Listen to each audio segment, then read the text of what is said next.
3월 20일 윤석열은 국민의힘 국회의원 인요안을 통해 헌재 앞에서 단식 투쟁 중인 지지자들을 향한 입장문을 내놓았습니다.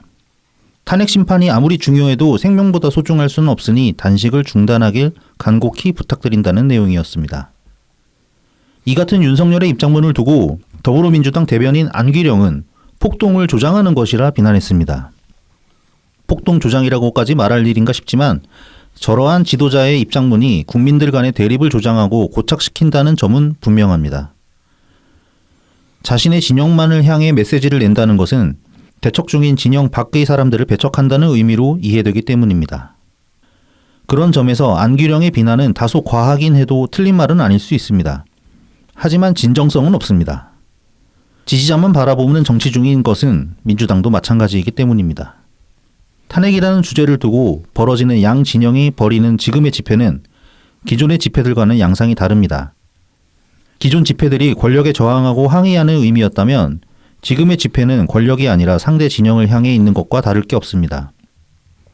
자신들과 뜻을 달리하는 모든 이들을 적대시하고 있기 때문입니다. 이러한 집회를 두둔하고 부추기고 있기로는 민주당과 국민의힘 모두 차이가 없습니다. 비상계엄과 탄핵은 명백한 정치의 실패입니다. 정치인뿐만 아니라 한국 사회 구성원 모두가 책임의식을 가져야 할 실패입니다. 편을 갈라 싸우는 것으로는 정치의 실패를 바로잡을 수 없습니다. 지금은 극복해야 할 위기 상황이지 권력을 두고 승패를 가릴 전쟁 상황이 아닙니다. 비상계엄을 계몽령이라 변명하는 윤석열은 지도자 자격이 없습니다. 29번의 탄핵 시도를 경고였다 말하는 이재명도 지도자 자격이 없습니다. 양 진영을 대표하는 이 둘 중 누구도 승리하지 못하는 결과만이 지금의 위기를 극복해 나가는 시발점이 될 것입니다. 안녕하세요. 오늘은 3월 22일 토요일입니다. 저는 라이브TV 블랙하우 BC입니다. 네, 호구맨입니다. 이번 주 날씨가 아주 다이나믹합니다. 예. 주 초중반까지는 또 막 영하로 떨어지고 그러다가 오늘은 지금 서울도 낮 기온이 한 20도 가까이. 네. 남쪽 지방은 25도 뭐 이렇게까지 올라온다고 하더라고요. 저도 나와가지고 지하철 타고 오는데 땀이 나가지고 이게 무슨 일인가 싶더라고. 그렇게 참. 날씨는 이제 또 겨울 다 끝나가는, 결국 이제 겨울도 뭐 그렇게 지나가네요 또. 네. 몇 년 전부터 이렇게 매해 겨울 찾아오면 엄청나게 춥다 소리를 늘 했던 것 같은데 올겨울 그렇게 추웠다는 느낌은 없어. 잠깐 추웠죠. 잠깐. 네. 근데 왜 그런가 생각을 해보니까 제가 집회를 안 나가기 때문에 집회 나간다고 겨울에 맨날 내복 사 입고 그랬단 말이야. 근데 이제 뭐 올겨울은 그럴 일도 별로 없었다. 참 뭐 주중에 이번 주에도 또 뭐 좀 별의별 일들이 많았습니다. 하나씩 짚어보기로 하고 제가 이제 트위터 보다 보니까 이게 좀 많이 좀 저 혼자서 좀 격분을 했었는데 이게 타임라인에 이제 그 이용돈이 뭐 부정선거 관련해가지고 또 뭐 영화 만다 그랬잖아요. 떡밥 물었죠. 예. 그래서 이제 그 양반 유튜브 끌어와가지고 또 부정선거의 증거다 이렇게 이제 제시하는 글이 타임라인에 보이더라고. 그래서 이제 좀 많이 짜증이 났었는데 이게 이제 그걸 보다 보니까 그런 생각이 드는 거예요. 뭐 이제 뭐 새삼스러운 얘기긴 한데 음모론이라는 게 결국은 뭐 내가 믿고 싶은 거를 제시해 주는 거. 그러니까 굉장히 솔깃해지는 거. 그게 음모론 아니겠습니까, 사실. 그렇죠. 네네. 그러니까 이제 뭐 그게 이제 말하자면 현실 부정인 거예요. 사실 따지고 보면은 최근에 이제 뭐 또 중국 이야기도 많이 나오고 지금 뭐 집회에서 뭐 중국인이 경찰인 척 있다 뭐 그런 얘기까지 나오고 그러는데 그런 것들은 좀 너무 많이 나온 거 아닌가. 근데 뭐 사진을 보면은 좀 수상하긴 하더라고. 장발 경찰. 네, 장발 경찰. 뭐 그렇긴 그다음에 한데. 이렇게 이름표도 없잖아. 네. 이름표도 제대로 안 돼 있고. 네. 그러니까 경찰의 복장, 그러니까 규정으로 돼 있는 그 경찰의 복장이 아닌데. 근데 대체 왜 중국인을 경찰로 끌어다 쓰겠냐고. 그러니까 오히려 이제 뭔가 경찰이 아닌 사람이 경찰인 척 하고 있다. 경찰인 척 하고 있는 거 아니냐. 근데 뭐 그게 중국인인지 아닌지 모르겠고. 네. 근데 그게 그 경찰 그렇게 많이 있는데 거기서 경찰 코스프레 하고 있으면 누군가 와가지고 너 뭐야 그럴 거 아니야. 그러니까 좀 이상하긴 이상해. 네. 근데 뭐 몰라 뭐 암행 경찰 직책 이런 건지 뭐 누가 알겠어. 그랬는데 이제 뭐 갑자기 인원 딸린다고 그냥 제보 입고 다 차출돼가지고 정보 입고 나오라고 한 건지 누가 알겠어. 참 참 이런 식 음모론들이 많은데 그 와중에 이제 이재명 암살 암살설 지난주에 나와가지고 뭐 이번 주에 방탄적 끼고 아주 뉴스를 떨었잖아. 네네 그랬죠. 예. 근데 이제 이거 진원지가 어디냐 그러다가 이제 결국 기사가 나왔어요. 진원지가 이제 열린 공감이라고. 네, 유탐사 아니고 네. 이제 그 정천수 PD인가? 네. 그 사람이 이제 남아서 끝까지 하고 있는 열린 공감. 아 김호준에 500원 걸었는데 잃었네. 아니 뭐 누구한테? 근데 김호준일 거라 그랬잖아. 아니, 그러니까 그 소스가. 난 500원 달라 소리 안 할 건데. 500원 잃을 일이 없지. 기사를 그래서 잠깐 봅시다. 이제 지난 8일에 열린 공감이 뭐 코너 이름도 거지 같네. 경짜장 썰디언이라는 코너라고 합니다. 유치하다 진짜. 그러면서 뭐 이게 위트와 해악이 담긴 말 그대로 썰 푸는 시간이라면서. 아이고.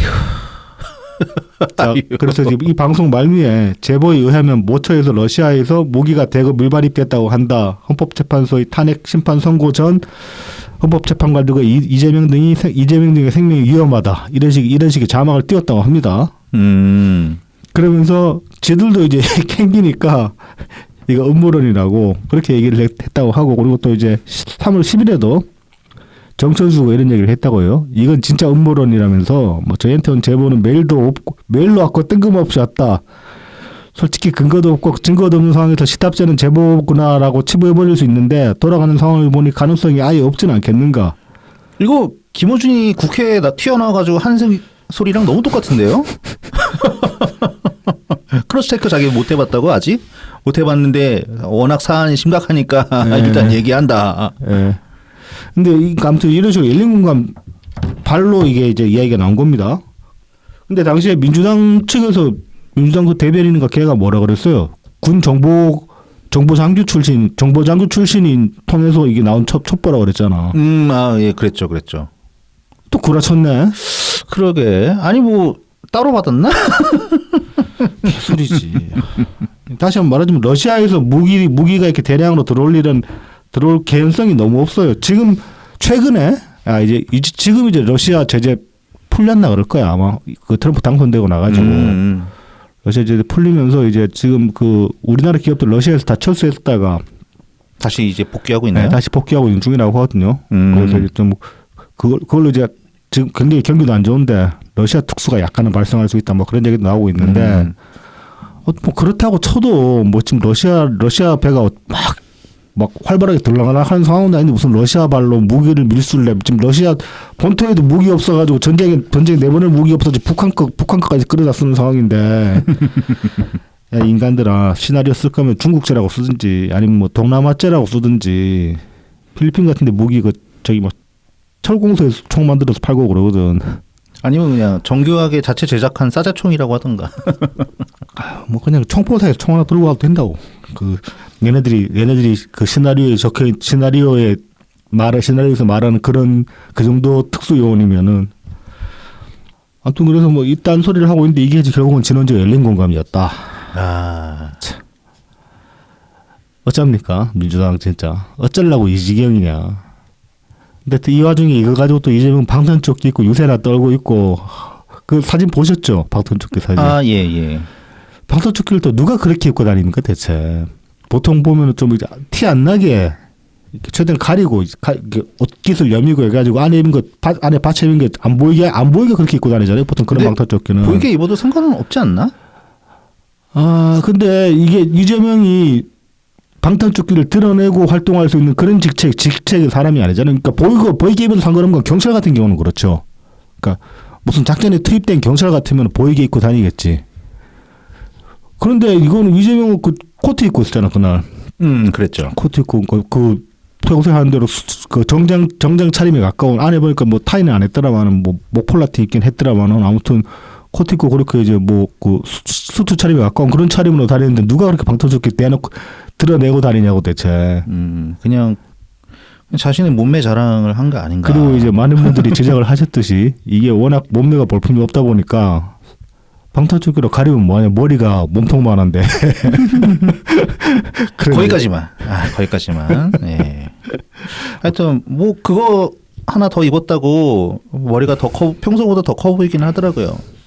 아니, 그러니까 왜 방탄조끼를 안 드러내게 입냐면 방탄조끼를 드러내게 입고 있으면은 누가 정말 총들로 와서 쏘려고 한다 칩시다. 그럼 저기는 방탄조끼 내고 진짜 머리만 노릴 거 아니에요.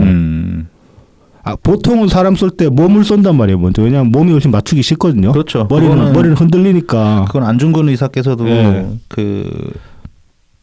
이토 히로부미를 저격하고 난 다음에 이제 일본 경찰이랑 신문 받을 때 말씀하신 거라고 하더라고요. 뭐 그게 이제 일반적인 우리 군대에서도 배워요. 군대에서 이제 훈련을 제대로 안 받아가지고 그런 사격 교육을 제대로 안 받아서 그런 거지. 그런 내용들이 있거든 사실은. 사람 쏠 때 몸통 쏴야 된다고. 근데 그렇게 방탄조끼 대놓게 티나게 입고 있으면은 누군가 암살하러 온다고 방탄조끼를 입고 있는데 그렇게 입고 있는 거 티나게 하고 있으면은 저 새끼 몸 쓰면 안 되겠네. 그러고 바로 머리 쏴버릴 거 아니야. 그러면은 그나마 살 수 있는 기회가 더 줄어드는 거잖아요. 그렇죠.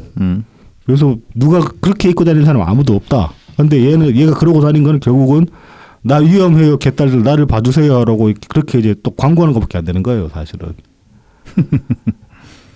그리고 이제 한편은 또 그런 것들이 지금 굉장히 시국이 불안하다, 위험하다 그런 거를 대외적으로 또 드러내는 그런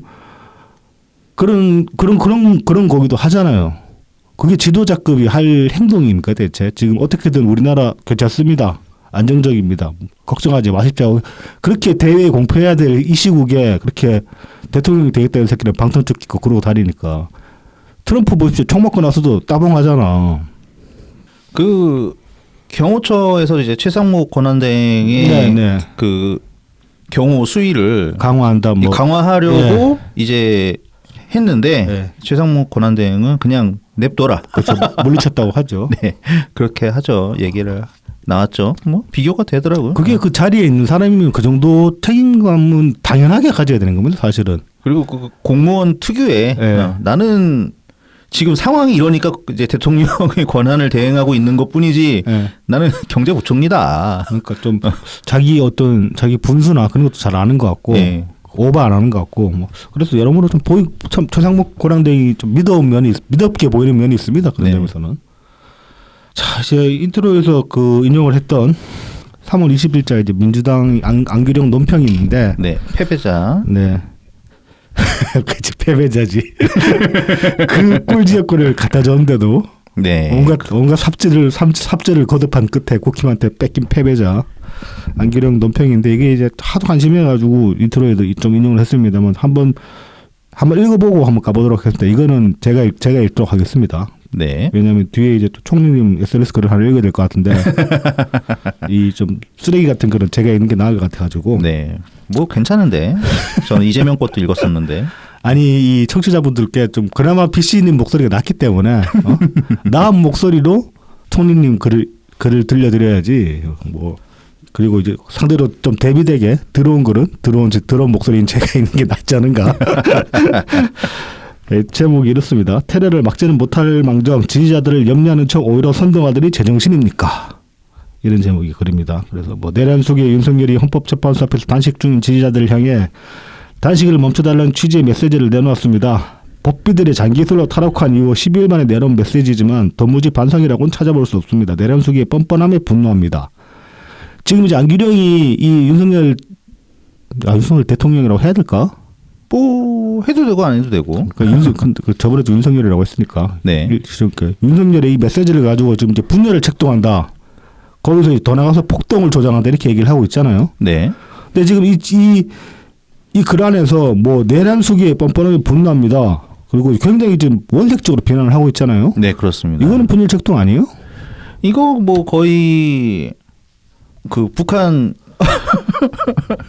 조선중앙TV 수준의 그러니까 굉장히 날선 논평인데 단식을 멈춰달라는 게 선동이야. 그래서 이어서 하는 얘기가 이거예요. 윤석열의 눈에는 지지자밖에 보이지 않습니까? 이거 똑같이 얘기할 수 있는 게 안규령 네 눈에는 개딸밖에 안 보입니까? 그렇지. 왜냐면 걔네들 자칭 맨날 국민이잖아. 어떻게 이따위로 처지깁니까? 아무리 지금 탄핵 심판 받고 있는 와중이라고 해도 얘네들 말에 따르면은 이재명을 비판할 수 없는 게 국민의 선택을 받았기 때문에 비판을 못한다 그러잖아요. 윤석열도 마찬가지였잖아. 그럼요. 아직까지는 대통령직에서 잘린 상태가 아니잖아. 그리고 그렇지. 파면이 된 건 아니고 파면이 된 게 아니니까 이제 직무만 정지돼 있을 뿐이죠. 지금 징계 상황인 거지 말하자면은. 그러면 대통령인 건 맞잖아.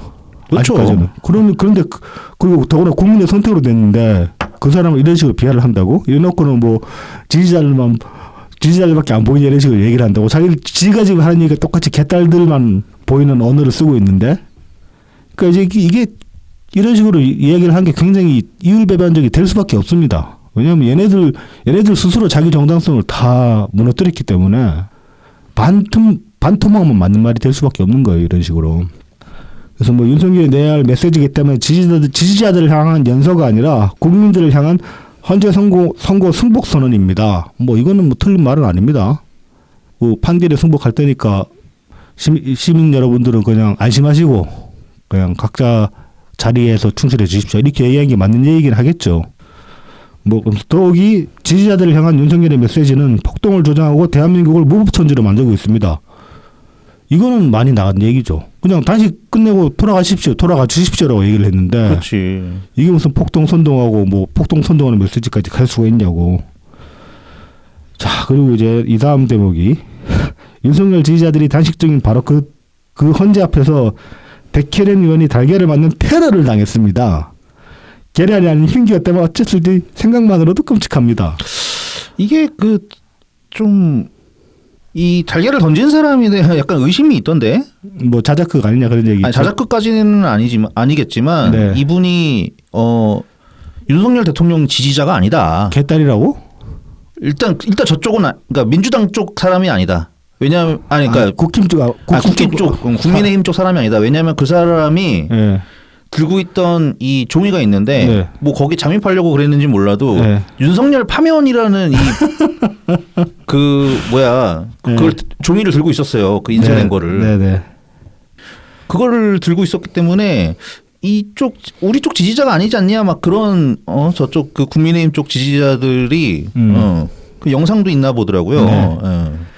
그리고 여기 계란 맞은 거 이 대처 자체가 굉장히 옹졸합니다. 그러니까 이게 좀 진짜 정치인답지 못하자라는 느낌을 받게 되는데 과거에 이제 뭐 노무현 대통령께서 네네네. 계란 투척하고 항의하는 사람들 향해서 냅둬라 저렇게라도 해야지. 네네. 화가 조금이라도 풀리겠지. 뭐 정치인 원래 계란 맞는 거 근데 일상 다반사다 이런 식으로 말씀하신 적이 있었고 21년도에 총리님이 그때가 21년이니까 당대표 시절이었구나. 그때 계란 맞으신 적이 있거든. 네, 그때도 있죠. 비슷한 취지로 말씀을 하신 적이 있어요. 강원도가 어디였던 것 같은데. 네. 네. 그때도 아무튼 이제 뭐 사람들 막 그러는 거 그러지 말라고. 네네.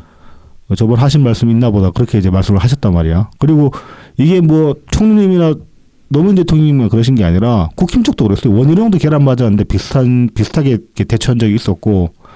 아무튼 대체적으로 정치인들은 계란 맞는 거 가지고 그렇게 막 안 그러는데 백혜련은 지금 백혜련 의원실에서 영상 확보해가지고 경찰에 지금 고발을 했다고 그러거든요. 했다고 하죠. 그래서 재미있어질 거예요. 왜냐면은 그 정말로 네. 그 국민의힘 쪽 지지자가 아닐 수도 있거든. 네. 그 사적 원한 있는 개딸일지도. 네. 그리고 좀 그러니까는 뭐 어떤 분 말씀으로는 뭐 민노총 쪽 사람이다. 뭐 그런 얘기도 있는데 네. 뭐 그쪽이라고 하도 충분히 그럴만 하거든요. 민주당 못 믿어. 니네가 일을 똑바로 안 하니까 아직까지 탄핵 선고가 안 나지. 뭐 이럴 수도 있거든. 뭐 그럴 수도 있겠지. 그리고 또 하나 이제 웃긴 얘기는 날달걀만 있었던 게 아니라 삶은 계란이 섞여 있었다는 얘기도 있어서. 삶은 계란도 있을 때? 그래서 저는 백혜련 의원이 매우 아팠다. 저는 보도해 본 거는 계란이랑 바나나 날았다 그러길래. 바나나. 이거 조식 메뉴 아니야. 그거 커피 한 잔 우리 집 마시는 커피 한 잔 있으면 조식 아니야 그냥 계란이랑 바나나랑. 좋죠. 좋은 한 끼 식사가 되죠. 바나나. 그래서 아침 나절인데 아침 드시라고 그냥 집어 던진 건가 그런 생각 해봤는데 이거를 테러라고 말하는 건 참 옹졸합니다 사실. 이것도 심하게 오버하는 거죠. 네, 물론 이제 이런 행위를 정당화할 수는 없어요. 뭐 그렇긴 한데 이제 상황에 따라서 그리고 이제 그 행위자의 어떤 행위자의 맥락도 봐야 될 필요가 있을 수는 있어요. 이런 행위들이 왜 일어나는지에 관해서는. 네네. 뭐 이제 정당화하려는 건 아니지만은. 그리고 뭐 계란이 아니면 흉기였으면 어땠을지 생각만 해도 끔찍하다. 이 소리는 진짜로 병신 같은 소리인데 이거 모든 상황에 다 갖다 붙일 수 있다? 그럼요. 네. 화장실에 갔는데 화장실에 갔다가 이제 벌레를 보고 휴지로 닦았단 말이에요. 근데 이제 닦고 나서 휴지가 아니라 이게 사포였으면 어땠을지 끔찍합니다. 이렇게 얘기할 수 있는 거 아니야? 지금 우리가 지금 커피 마시고 있잖아. 이게 커피인 줄 커피라고 마시는데 이게 커피가 아니라 농약이라면 정말 끔찍합니다. 뭐 이런 식으로 얘기할 수 있는 거 아니야? 굉장한 뭐 피해의식에 절여 있는 과대망상증 이런 것도 좀 드러내고 있는 거예요. 아니 안기령 이 사람이 그 방송인 출신 언론인 출신 아닌가? 뭐 어디 뭐 앵커 같은 거 하지 않았나? 그렇지 언론인 출신이란 말입니다. MBC 출신인가요? 아나운서였고 MBC 종편인가? YTN 앵커였네요. 예. 야 앵커시긴 했는데 어느 수준이 이 수준입니까? YTN도 뭐 고도리 쳐서 뽑나 사람. 그러면서 뭐 테러를 막지는 못할 망정 지지자를 염려하는 척 오히려 선동한다 이렇게 이제 비난을 하고 있습니다. 최근에 근데 이재명도 지금 뭐 그 이제 얼마 전에 광주에서 그 탄핵 반대 시위하시다 한 분 심근경색인가 와가지고 돌아가셨거든요. 네네. 민주당 한 분. 네 그러셨죠. 그분 빈소에 아마 이재명이 찾아갔을 거야. 찾아가고 하면서 뭐 이제 이런저런 얘기를 했는데 그것도 지금 안규령 이 방식이면 똑같이 얘기할 수 있는 거예요. 지지자들 찾아가서 선동한다고. 뭐 김경수 찾아가서 지금 단식 중단하라고 얘기를 했던데 그러면서 뭐 길게 싸워야 된다. 뭐 단식 중단해 이렇게 이재명이 얘기를 했거든 어제. 이런 것도 똑같이 얘기할 수 있는 거야. 그 자기 기록 깨질까봐 걱정하는 거 아닐까? 아 근데 김경수는 좀 그 살 좀 빼니까 좀 핏이 좋아졌더라고. 사진 보니까. 아 단식 이야기하니까 민주당 배치들 다 지금 도망갔잖아 독석병원으로. 아 그렇죠. 네. 뭐 좋다고 거기서 단체 사진을 찍는지 모르겠더라고요. 내 보기에는 이 새끼들 애초에 그냥 16일 전으로 선거 나올 거라고 생각하고 맞춰가지고 한 3, 4일 하는 척 하면 되겠지 했는데 이게 길어지니까. 그리고 좀 추웠잖아. 갑자기 또 밤에 영하로 떨어지고 그렇죠. 그러니까 추워가지고 그냥 병원으로 도망간 거야. 그러니까 춥고 좀 갑자기 할 일 없이 늘어질 것 같으니까 이거 도망치지 하고 잽싸게 튄 것 같은데. 에이. 결기가 없어.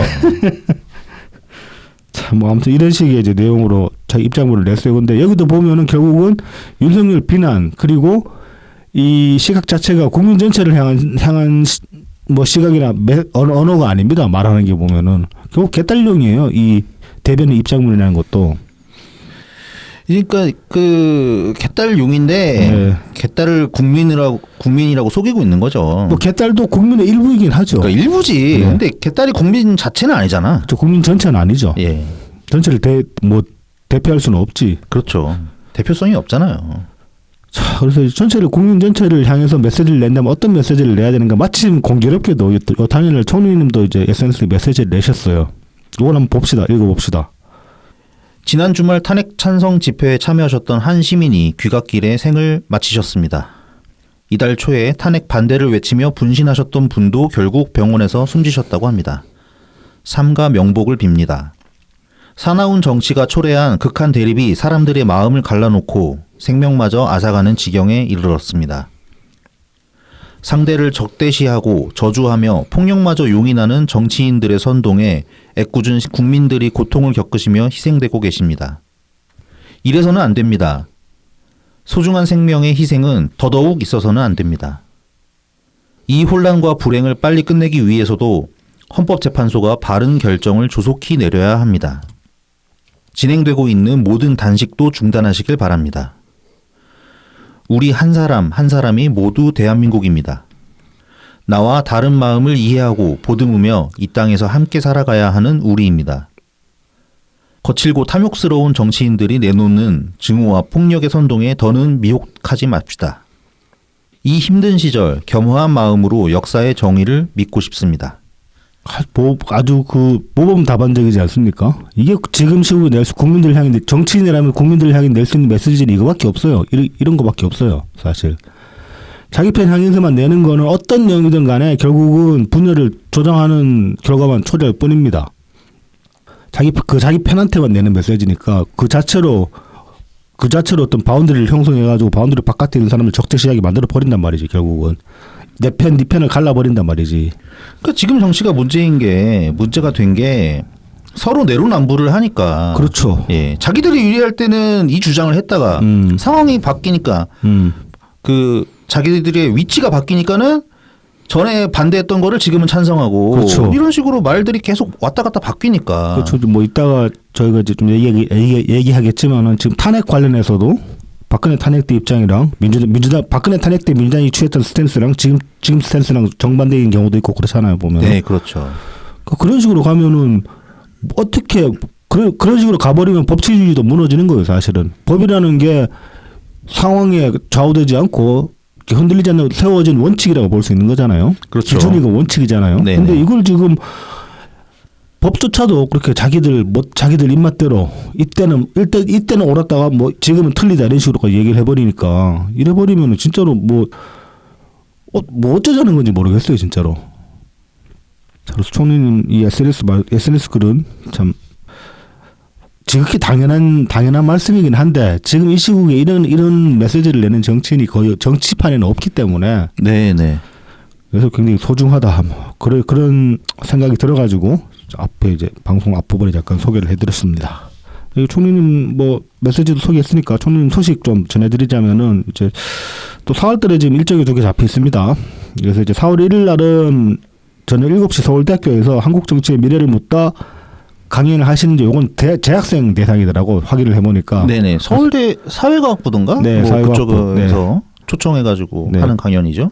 재학생 대상이라 가지고 지금 일반인은 신청 불가라고 합니다. 근데 네네. 모르겠어요. 뭐 지금 기일 다가오면서 만약에 좀 자리가 좀 난다. 그러면 일반인 받을 수도 있을지 모르지만 아무튼 현재 지금은 확인해 보니까 일반인 신청 불가라고 하니까 아마도 뭐 영상으로 나오겠죠. 이 강연도. 네. 그래서 이제 이날 행사가 있다 정도 알아두시면 될 것 같고 이제 직접 참여해야 되는 행사는 요겁니다. 4월 5일 날 토요일 날 오후 2시에 경남 창원시 진동종합사회복지관에서 이제 경남도당 창당대회가 있습니다. 이날. 근데 또 이제 창당대회 전인지 후인지는 모르겠지만 이날도 또 총리님 시국 강연을 하세요. 네. 그래서 4월 5일 오후 2시에 경남 창원시 진동종합사회복지관 이날은 좀 이제 또 여유되시는 분들은 많이들 참석해 주시길 부탁드리겠습니다. 네, 이렇게 프리토크를 마치겠습니다. 네. 이제 저희를 도와주시는 고마운 분들 소개해드리고 본 내용으로 들어가겠습니다. 후원 계좌를 통해서 엑스친 S님, 웰컴퓨터님 후원해 주셨습니다. 네, 감사합니다. 감사합니다. 그리고 제공입니다. 웰컴퓨터입니다. 부산 사하구 낙동대로 323번 길의 6 4역 2번 출구 앞에 있습니다. 070-8742-9595, 051-271-0066, 010-8691-0079번입니다. 트위터에서 웰컴퓨터, 인스타그램, 페이스북, 네이버 블로그에서 웰컴퓨터 AIRSEE 숫자 12 웰컴퓨터 0079를 검색해 주시면 됩니다. 오랜 조립 경험을 바탕으로 최적의 견적을 구성해 드립니다. 가성비 좋은 사무용부터 게이밍, 딥러닝용 같은 최고 사양의 PC까지 조립해 드리고 있습니다. 단어와 최저가 가격으로 만나보는 웰컴퓨터의 견적을 지금 바로 확인해 보세요. 전국 어디서든 AS가 필요하시면 연락 주시기 바랍니다. 안전한 배송에 사용하는 웰컴퓨터의 배송 박스를 미리 보내드립니다. 문제가 생긴 컴퓨터를 웰컴퓨터의 배송 박스에 넣어서 다시 보내주시기만 하면 전국 어디에서도 웰컴퓨터의 서비스를 받아보실 수가 있습니다. 유튜브 웰컴퓨터를 통해 연락 주시면 사은품도 별도로 챙겨드리니까 꼭 말씀해 주시기 바랍니다. 다음은 달품은 농장입니다. 트위터 달품은 농장 DALPUMUN, 인스타그램 달품은 농장 _농사짓는 문파 DALPUM 숫자 1입니다. 진한 풍미와 영양이 살아있는 청란, 청개옥부터 친환경 우렁이 쌀, 그리고 고춧가루, 참기름, 들기름, 서리태콩, 찰옥수수까지 다양하게 준비되어 있습니다. 달품은 농장에서 건강한 우리 농산물로 건강한 밥상을 준비하시기 바랍니다. 마지막으로 라만까까입니다. 네이버 스마트 스토어에서 라만까까를 검색해 주세요. 휘낭시에 브라우니, 마들렌, 구운 찰떡, 호두강정, 에그타르트, 생강청까지 좋은 제품들이 준비되어 있으니까 많은 성원 부탁드립니다. 빨리 그 좀 이재명 2심 선고가 나야지 또 뭐 또 빵 이벤트를 하시지 않을까. 2심 선고가 잘 나야지. 며칠 안 남았죠. 네. 네. 기대해 봅니다. 네네. 자 이제 본 내용으로 들어가 봅시다. 이재명 당의 이제 무리한 정책들이라고 제가 소제목을 붙여봤는데 최근 들어가지고 이제 뭐 벌써 대선 모드로 들어갔잖아요. 저쪽은. 그렇죠, 그렇죠. 그러면서 이제 뭐 정책 토론도 하고 뭐 이런저런 이제 아무튼 정책 관련 이런 이벤트들 많이 여는데 거기서 자꾸 얼척없는 소리들을 해야 된단 말입니다. 그래서 좀 두드러지는 두 가지를 이제 짚어보려고 하는데 첫 번째가 3월 10일 날 민주당 20대 민생의제 발표회라는 걸 했어요. 네네네. 이날 이제 물론 이재명도 참석을 했습니다. 이때 이제 뭐 여러 가지 것들이 나오는데 많이 논란이 됐던 게 주택 임대차법 개정, 임대차 보호법 개정안. 네네네. 이게 이제 그 전세를 최장 10년까지 점유할 수 있게 임차인이. 그럼 아무도 이제 전세금 인상 없이. 지금도 2+2 아닌가? 그렇죠. 그 예. 문재인 정부 때 개정했던 거. 네네네. 그래가지고 네. 이제 이 개정안이 이때 나왔어요. 이러고 나왔다면 이게 이제 논란이 많이 일었단 말입니다. 당연히 뭐 전세 작살일 참이냐 이제 이런 식의 이제 반응들이 나올 수밖에 없죠. 당연히. 그러니까 이제 17일 날 5일 후에 이재명이 페북에 이런 글을 올렸어요. 뭐 최근 민주당 민생연석회의에서 20대 민생의제를 발표했는데 이건 그냥 의제지 과제가 아니다. 그러니까 실행하려고 하는 게 아니고 그냥 던져본 말이 이때로 얘기를 하고 있습니다. 그러면서 뭐 전세 계약을 10년 보장하는 임대차법 개정의 경우 논의를 거친 당 공식 입장이 아닐 뿐더러 개인적으로도 바람직하지 않다는 의견을 갖고 있다 이렇게 얘기를 했어요. 그래서 이제 뭐 이거 안 한다, 이거 아니다 막 그렇게 이제 부정을 하고 있는데 이게 이제 좀 이 말이 진정성 없다라고 느껴지는 거는 이날 당일날 이재명이 현장에 있었단 말입니다. 참석을 했단 말입니다. 참석을 했을 뿐만이 아니라 네. 이 민생연석회의의 의장입니다. 네. 그 뭐 반대 입장 갖고 있으면 그날 얘기를 했어야 되는 거 아니에요? 그치, 거기서. 그때 이렇게 얘기를 네. 서로 주고 받아야지. 그건 회의잖아, 좀, 회의잖아. 그건 좀 힘든 것 같아. 너무 오버하는 거 아니냐. 뭐 그런 식으로 얘기를 해야 되는데 그날 입 꼭 닫고 있다가 막 논란 불거지니까 5일 뒤에 이렇게 이제 나와가지고 그 내 입장 아니다, 우리 당 입장 아니다 이렇게 얘기를 하고 있는 거예요. 만약에 이런 반응이 괜찮았으면 그냥 그대로 갔을 거 아니야. 그럼요. 그래서 진정성 좆도 없는 거고 이거 사실 이거 지금 그 문재인 정부 때 2+2도 문제가 됐던 게 그 바람에 전세 대란이 일어났잖아요. 그렇죠. 그때 전세값 14%까지 폭등했다 그랬거든요. 전세값이랑 같이 올라갔죠. 네. 전세 가격이랑 이제 그러니까 시기상으로도 되게 안 좋았던 게 그때 이제 기준금리가 매우 낮아지는 그런 시기였었고 그렇죠. 특히 2020년에 코로나 때문에 네네. 그 전에 이제 19년부터도 이것 때문에 많이 흔들리는 상황이었죠. 네네. 그래서 전세 가격이 오르면서 집값도 같이 상승되는 그렇죠. 네. 그런 근데 효과를 낳았죠. 역효과가 나왔죠. 네. 그러니까 의도와는 정반대의 효과가 나왔고 그리고 그렇죠. 지금 만약 이런 식으로 10년 동안 임차인이 이제 전세를 점유할 수 있는 이런 점유를 보장하는 이런 법이 통과가 돼버리면은 누가 전세를 놀러 가겠습니까? 그렇죠. 다 월세로 돌리지. 그럼요. 네. 그럼 전세 매물도 거의 없을 뿐더러 그나마 있는 전세 매물은 엄청나게 비쌀 수밖에 없다. 그러니까 이거를 지금 무슨 뭐 대책이랍시고 던지고 있냐고. 그러니까 이게 뭐 이재명이 말한 이 부분은 그러니까 맞아. 뭐 민간 임대차 시장을 위축시켜 세입자에게 불이익이 돌아갈 수 있다. 그러니까 이제 이 얘기를 당연히 했어야 되는 거야. 그렇지, 당연히 했어야지. 네. 당연히 해가지고 회의 자리에서 그렇게 해서 다 같이 뭐 서로 좀 토론도 하던가. 그렇죠. 이제 말이 오가가지고 그게 기사가 됐어야지. 그렇죠. 그때는 당연히 뭐 지가 대장인데 이재명 당인데 거기서 입 꼭 다물고 있었던 건 찬성했다는 거지.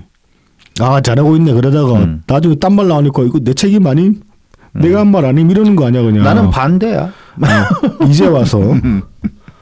뭐 이렇게 지금 정책 뭐 던져놨다가 걷어들인 게 한두 개겠습니까? 뭐 그 반도체 업체들 뭐 주 50시간인가 보장하는 거. 주 52시간. 52시간. 네. 그것도 뭐 던졌다가 또 뭐 내가 한 말 아님? 나는 그냥 한번 이야기하고 회의를 주재했을 뿐임 이딴 식으로 또 얘기를 한 적도 있고 뭐 차라리 뭐 그거는 맞긴 하지. 왜냐면은 그거 진짜 비겁하게 자기가 토론 주제를 했거든요. 네. 진행자 역할을 했단 네. 말이야.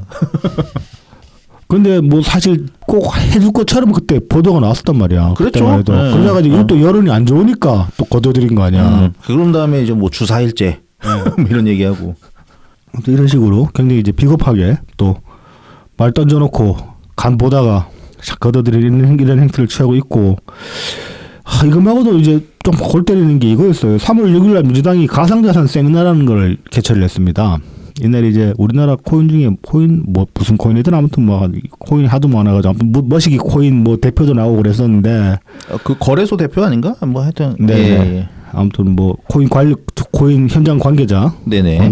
관계자도 불러가지고 이야기 듣고 그랬는데 이날 이제 뭐 민주당 집권 플랜본부 총괄본부장 김민석 그렇죠. 김민석의 본부장이죠. 그리고 이제 부본부장 김병우, 그리고 또 K 먹사리즘 본부장 주형철. 아 진짜 이름 진짜 먹사리즘은 정말 가오 안 산다. 뭐 이제 이재명 딱 이렇게 쟁쟁한 이재명 딱가리들이 하나같이 이제 임무한 한 주장이 이겁니다. 외환보유고에 비트코인 편입이 필요하다. 이렇게 주장을 했어요. 아 이거 미친 건데. 네. 3월 6일날 민주당이 이딴 소리를 했고 19일날 조국당의 그 차근규가 차규근이 근규는 이제 이근규 우리 당 이근규 최고위원이고 차규근이 이 한국은행에 질의를 냈어요. 이거 저 비트코인 편입시키는 안 되냐 뭐 이런 식으로 질의를 냈어요. 그러니까 한국은행이 그래서 19일에 입장을 냈거든요.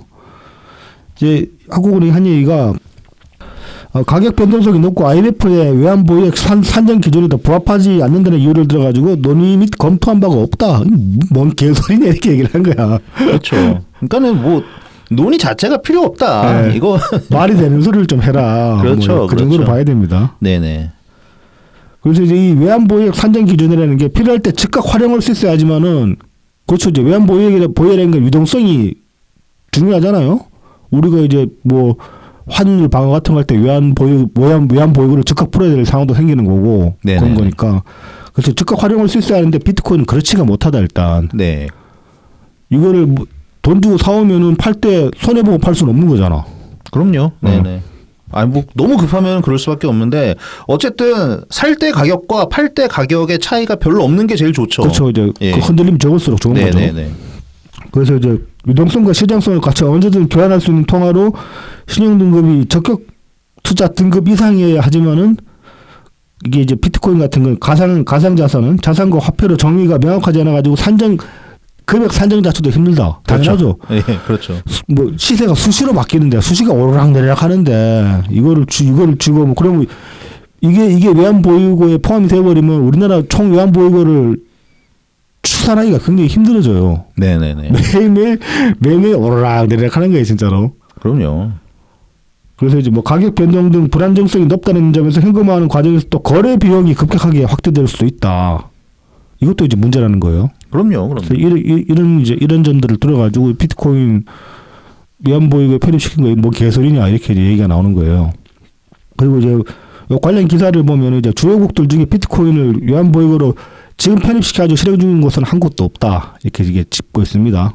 대표적으로 보면 체코 같은 경우는 외환보유고의 일부를 비트코인에 투자하는 방안을 검토 중이라고는 합니다. 그리고 브라질 같은 경우도 그 중앙은행이 준비자산으로 이거 좀 위험한데 준비자산으로 비트코인을 보유하자는 내용의 법안이 발의가 된 상태이긴 합니다. 네네. 그런데 이보다 더 주요국들 뭐 대표적으로 유럽 같은 경우는 유럽 중앙은행이나 뭐 스위스 중앙은행, 일본 정부는 뭔 개소리냐 이렇게 얘기를 하고 있어요. 그리고 저 이제 이 얘기가 나온 게 트럼프 정부가 그 미국의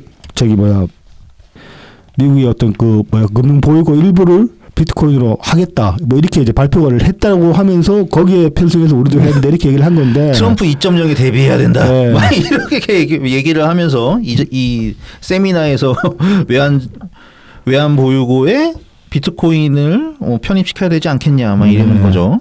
그런데 이제 미국 같은 경우는 지금 자기 정부 미국 연준에서 돈을 발행해가지고 그걸로 비트코인을 산다 이런 얘기가 아니라 이제 뭐 각종 범죄 단체들 털고 하잖아요. 얘네들 뭐 마약 카르텔도 잡고 할 거 아니야. 네네. 그럼 거기서 이제 비트코인이 환수되는 비트코인들이 있을 거 아닙니까? 이거를 팔지 말고 그냥 이제 일단 놔두자 이겁니다. 그래서 뭐 정부 돈 뭐 나라 돈으로 비트코인을 사겠다 이 얘기가 아니에요. 근데 외환보유고를 비트코인으로 보유하자는 거는 그 외환보유고 중 일부러 비트코인을 사자는 얘기가 되니까 전혀 다른 얘기가 되는 겁니다. 사실은 미국 같은 경우는 그냥 비트코인 가지고 있자는 거니까 이거는 우리나라 외환보유고랑 성격이 다른 거죠, 애초에. 그래서 그냥 좀 핑계 삼아가지고 어떻게든 간에 이 가상자산을 좀 주류 금융시장에 편입시키려는 민주당의 의도로 그렇게 저는 좀 봤습니다. 그냥 얘네들이 좀 그냥 상식적인 기준으로 생각을 했으면 좋겠어요. 이게 그 코인쟁이들 표 받으려고 이러는 건지 그 이상의 뭔가가 있는지는 잘 모르겠어요. 모르겠죠. 네. 알 수는 없죠. 알 수는 없죠. 일단은 근데 뭐 알 수 없으니까 보수적으로 생각을 하자면 이제 코인쟁이들 표 받으려고. 네. 근데 그렇다고 해도 코인쟁이들 표 좀 받겠다고 이딴 식의 되도 않는 개소리를 뭐 정책을 없이 던지고 있냐고. 그러니까 말입니다. 아니 시중은행의 자산이 자산이 만약에 코인으로 돼 있다고 생각을 해보십시오. 이 은행의 신뢰도 돌아버리고 신용도 돌아버리죠. 어떻게 믿습니까? 막 예를 들어 새마을금고가 자산을 비트코인으로 가지고 있다 칩시다. 동네 지점 하나가 네네. 어느 날은 그 지점 막 대출 이자가 막 0.5%야. 왜냐면 코인이 너무 떡상해가지고 아주 막 이 집이 후회졌어. 근데 코인 떡락해버리면 갑자기 이자가 10%가 될 수도 있는 거야. 그런 겁니다. 그 온라인상에 누가 비트코인 이 코인에 관해서 비율을 들어 설명한 걸 보고 되게 인상적이었는데 좀 기억을 더듬어서 말씀을 들어보자면 이 사람은 코인이 이렇게 비유하더라고. 어떤 섬이 하나 있다고 가정을 해보자고요. 네네.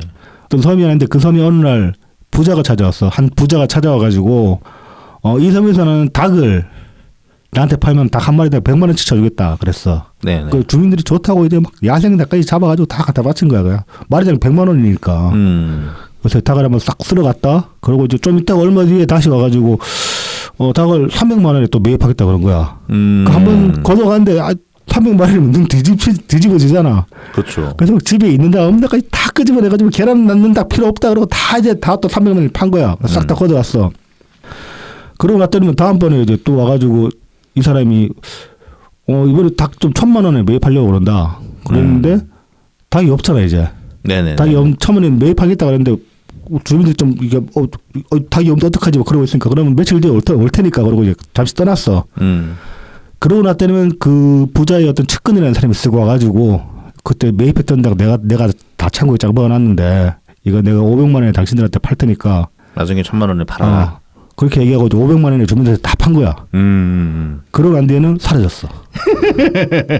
이게 코인이야. 이게 코인. 그렇죠. 이게 이제 코인 사기의 메커니즘이기도 하고 크게 보면 코인이라는 것도 이렇게 되는 거예요. 이거 이제 어떤 좀 폰지 사기를 굉장히 쉽게 풀어 설명한 그런 쉽게 비유해서 쓴 글 같은데. 그렇죠. 이제 좀 인상적이어가지고 잠깐 이제 소개를 해봤습니다.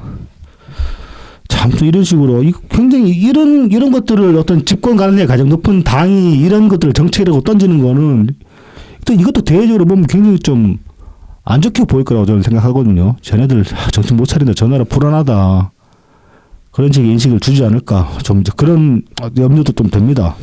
지금 그 중앙의 금융 시스템에 코인이 파고들어 있는 나라는 거의 남미 위주 몇 개 국가밖에 없어요. 어떻게 파라과이도 베네수엘라에 넣어. 베네수엘라도 그 얘기가 있었죠. 그러니까 코인 통화를 코인으로 대체하려고 그랬다가 뭐. 그러니까 아니 뭐 베네수엘라 통화 자체가 똥값이니까. 그렇다고 사람들이 다 달러를 가지고 있는 것도 아니고 그래서 일부 사람들이 이제 뭐 그런 코인류를 가지고 결제를 하기도 하고 이제 그런 사람들이 이제 어떤 다큐 네네. 베네수엘라 인플레이션 다루는 다큐에서 등장을 했었어요. 그러니까 믿을 게 없으니까. 근데 근데 그 변동성이 그렇게 심한 걸 어떻게 통화로 쓸 수 있습니까? 말이 안 되는 소리죠. 그렇죠. 뭐 하여튼 그러니까 이 사람들을 뭐 조금 기대하는 거는 이렇게 왜 그 가상화폐 가치를 현실 통화에다가 이렇게 딱 그 앵커를 박아놓는 그러니까 뭐 그러니까 스테이블 코인이 한때 뭐 난리 났었어요. 근데 그러다가도 망한 게 그 권도영이 무슨 코인이야? 루나. 뭐 어떤 그 코인도 사실 그 달러의 가치에다가 연동해서 한다고 했는데 뭐 안 됐잖아. 그게 이상하게 사기돼 버렸잖아. 그 연동이 아니라 그것도 결국 이제 굉장히 높은 수익률을 보장했는데 그게 폰지 사기였던 거예요. 네. 계속 밑을 빼가지고 위로 올려주는 식으로 하다 보니까 그렇게 망할 수밖에 없는 거고. 하여튼 큰일 납니다. 이상한 걸로 이렇게 금융 실패를 메우려고 하면은 더 큰 그렇죠. 손해가 나는 겁니다. 아무튼 뭐 표된다 그러면 온갖 걸 다 끌어다가 뭐 이치에 맞지도 않는 것들을 계속 던지고 있습니다. 집권 가능성이 제일 높은 세력이. 그래서 수권 전환 실력을 어디로 가고 이런 껍데기들만 나왔는지 그건 좀 한탄을 하게 됩니다. 자 이제 이번 주 어제였죠. 또 네네네. 결국은 우리가 이제 앞서서 뭐 29번 탄핵이라고 얘기를 했었는데 결국 탄핵 30분을 채웠습니다. 네. 30번째 탄핵안 발의가 이제 됐죠. 이제 21일 날 이제 민주당, 조국당, 진보당, 기본소득당, 사회민주당 해서 총 188명이 발의를 했습니다. 네, 그래서 이제 의안과로 가지고 가서 네. 네, 의안 접수를 했죠. 이제 기재부 장관 최상목 탄핵소추안을 제출을 했는데 네네. 여기서 대상이 이제 기재부 장관 및 경제부총리 최상목이라고 되어 있습니다. 그렇죠. 최상목 대통령 권한 대행이 아니고 이게 왜 그럴까 생각을 해보면은 결국 이제 한덕수 권한대행 그 탄핵 이후에 불거진 그 찬성 정족수 찬성 표수 대통령 권한대행이면 대통령과 같은 위치니까 그러면 이제 200표가 나와야 되잖아. 200표 이상이 나와야 되잖아. 그렇죠. 근데 이제 다른 뭐 일반적인 뭐 강요 내각 정부 강요나 아니면 뭐 고위공직자들 탄핵하는 거는 과반이면 국회 의석수의 과반만 있으면 된단 말이죠. 150표만 되면 넘어가면 되니까 그래서 또 이런 식으로 표기를 한 것 같은데 사실 이거는 말도 안 되는 개소리죠. 왜 말이 안 되냐면 탄핵 사유를 보면 그렇습니다. 지금 탄핵 사유를 총 4가지를 들었는데 이제 내란 관련 행위, 뭐 내란 안 말렸다. 네. 요거는 경제부총리 시절에 한 행위이긴 하죠. 그렇죠. 근데 나머지 네. 3개를 봅시다. 국회에서 선출한 마원혁 헌법재판관 후보자 임명 거부, 그다음에 마영주 대법관 임명 거부, 내란 상설특검 임명 절차 불이행. 요거는 권한 대행으로서 한 일들이란 말입니다. 네네네. 거부권 행사했다는 거죠. 특검법에 네. 대해서.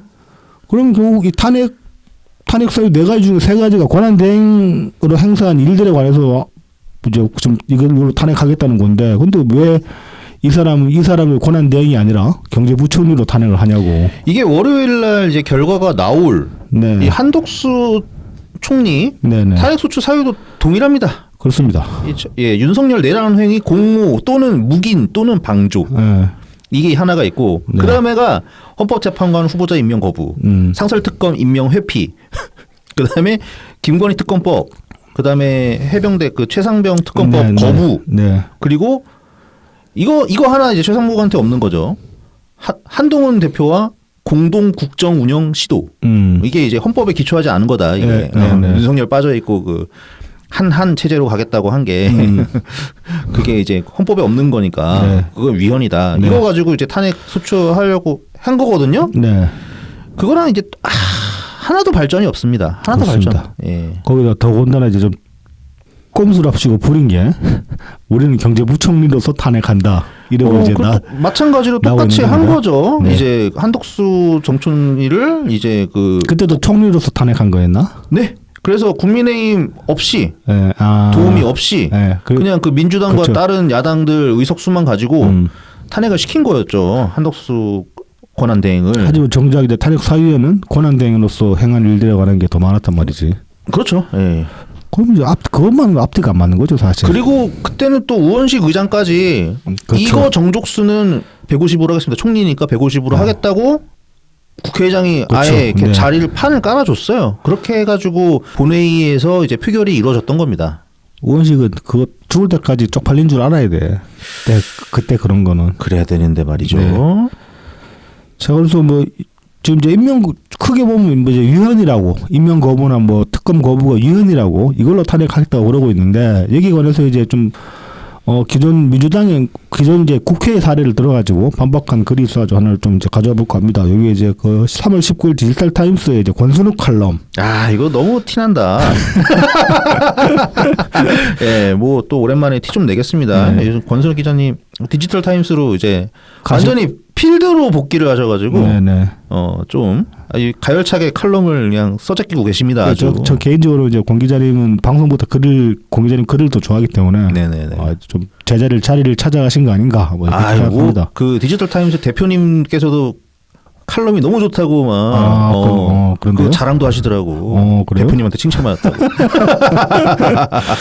적어도 이제 요 분야에 한해서는 특히나 이재명이나 민주당 비판에 한해서는 뭐 거의 최고 권위자 레벨이기 때문에 그렇죠. 뭐 이제 진중권 같은 인간이 이제 좀 이제 그 대중적인 인지도가 높기 때문에 진중권이 많이 이제 여기저기 많이 불려나오고 있지만은 사실 이 가지고 있는 깊이나 가지고 있는 자료의 깊이나 쌓아놓은 데이터들의 분량 같은 것만 따져보면 택도 없죠. 그럼요. 네네. 그다음부터 이제 뭐 권순욱 칼럼, 3월 19일 권순욱 칼럼 봅시다. 요 중에 이제 이런 대목이 있습니다.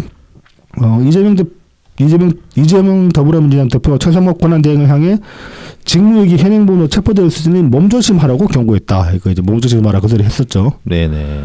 그래서 이제 섬뜩하다. 대한민국은 법치국가다. 형벌권은 국가가 행사한다. 사적 제재를 금지하는 게 근대 법치주의의 대원칙이다. 이렇게 이제 비판을 하면서 물론 이 대표가 말한 대로 현행 형사소송법 제212조는 현행 범인은 누구든지 영장 없이 체포할 수 있다고 규정하고 있다. 그러니까 이제 최상목이 현행 범이라는 얘기예요. 네네네. 지금 이제 뭐 그 이재명 얘기는 그런 얘기죠. 예. 체포될 수 있으니 몸조심하라. 국민들이 체포할 수 있다. 당신 체포할 수 있다. 이렇게 얘기를 한 거는 그렇죠. 최상목법 현행범이라고 한 얘기인데 이 법에서 이제 규정하고 있는 현행범이 뭐냐? 그럼 대체 범인으로 불림을 추적되고 있을 때. 그다음에 뭐 장문이나 범죄에 사용되었다고 인정하기에 충분한 흉기나 그밖의 물건을 소지하고 있을 때. 신체나 의복류에 증거가 될 만한 뚜렷한 흔적이 있을 때. 그러니까 몸에 막 피를 묻히고 있다거나 그런 거죠. 네네네. 그리고 이제 누구냐고 묻자 도망갈 때. 그리고 이제 현행범 그러면 범죄 현장을 직접 목격한 경우도 해당이 되겠죠. 예를 들어 내 눈앞에서 소매치기가 벌어졌다. 네네네. 그러면은 현행범이 잡아야지. 그렇죠. 네. 예. 그러면 이제 그런 경우는 일반 시민들한테도 체포권이 어느 정도 이제 부여가 되는 거죠. 말하자면은. 네. 붙잡은 다음에 경찰에 신고하면 되니까. 그래서 이제 뭐 그 최권한 대행이 이제 마흔역 헌재 재판관 후보자를 임명하지 않은 행위가 형소법에서 말하는 현행범에 해당되냐? 그게 당연히 아니다. 저 네 가지에 들어가지 않는다는 거죠. 네네.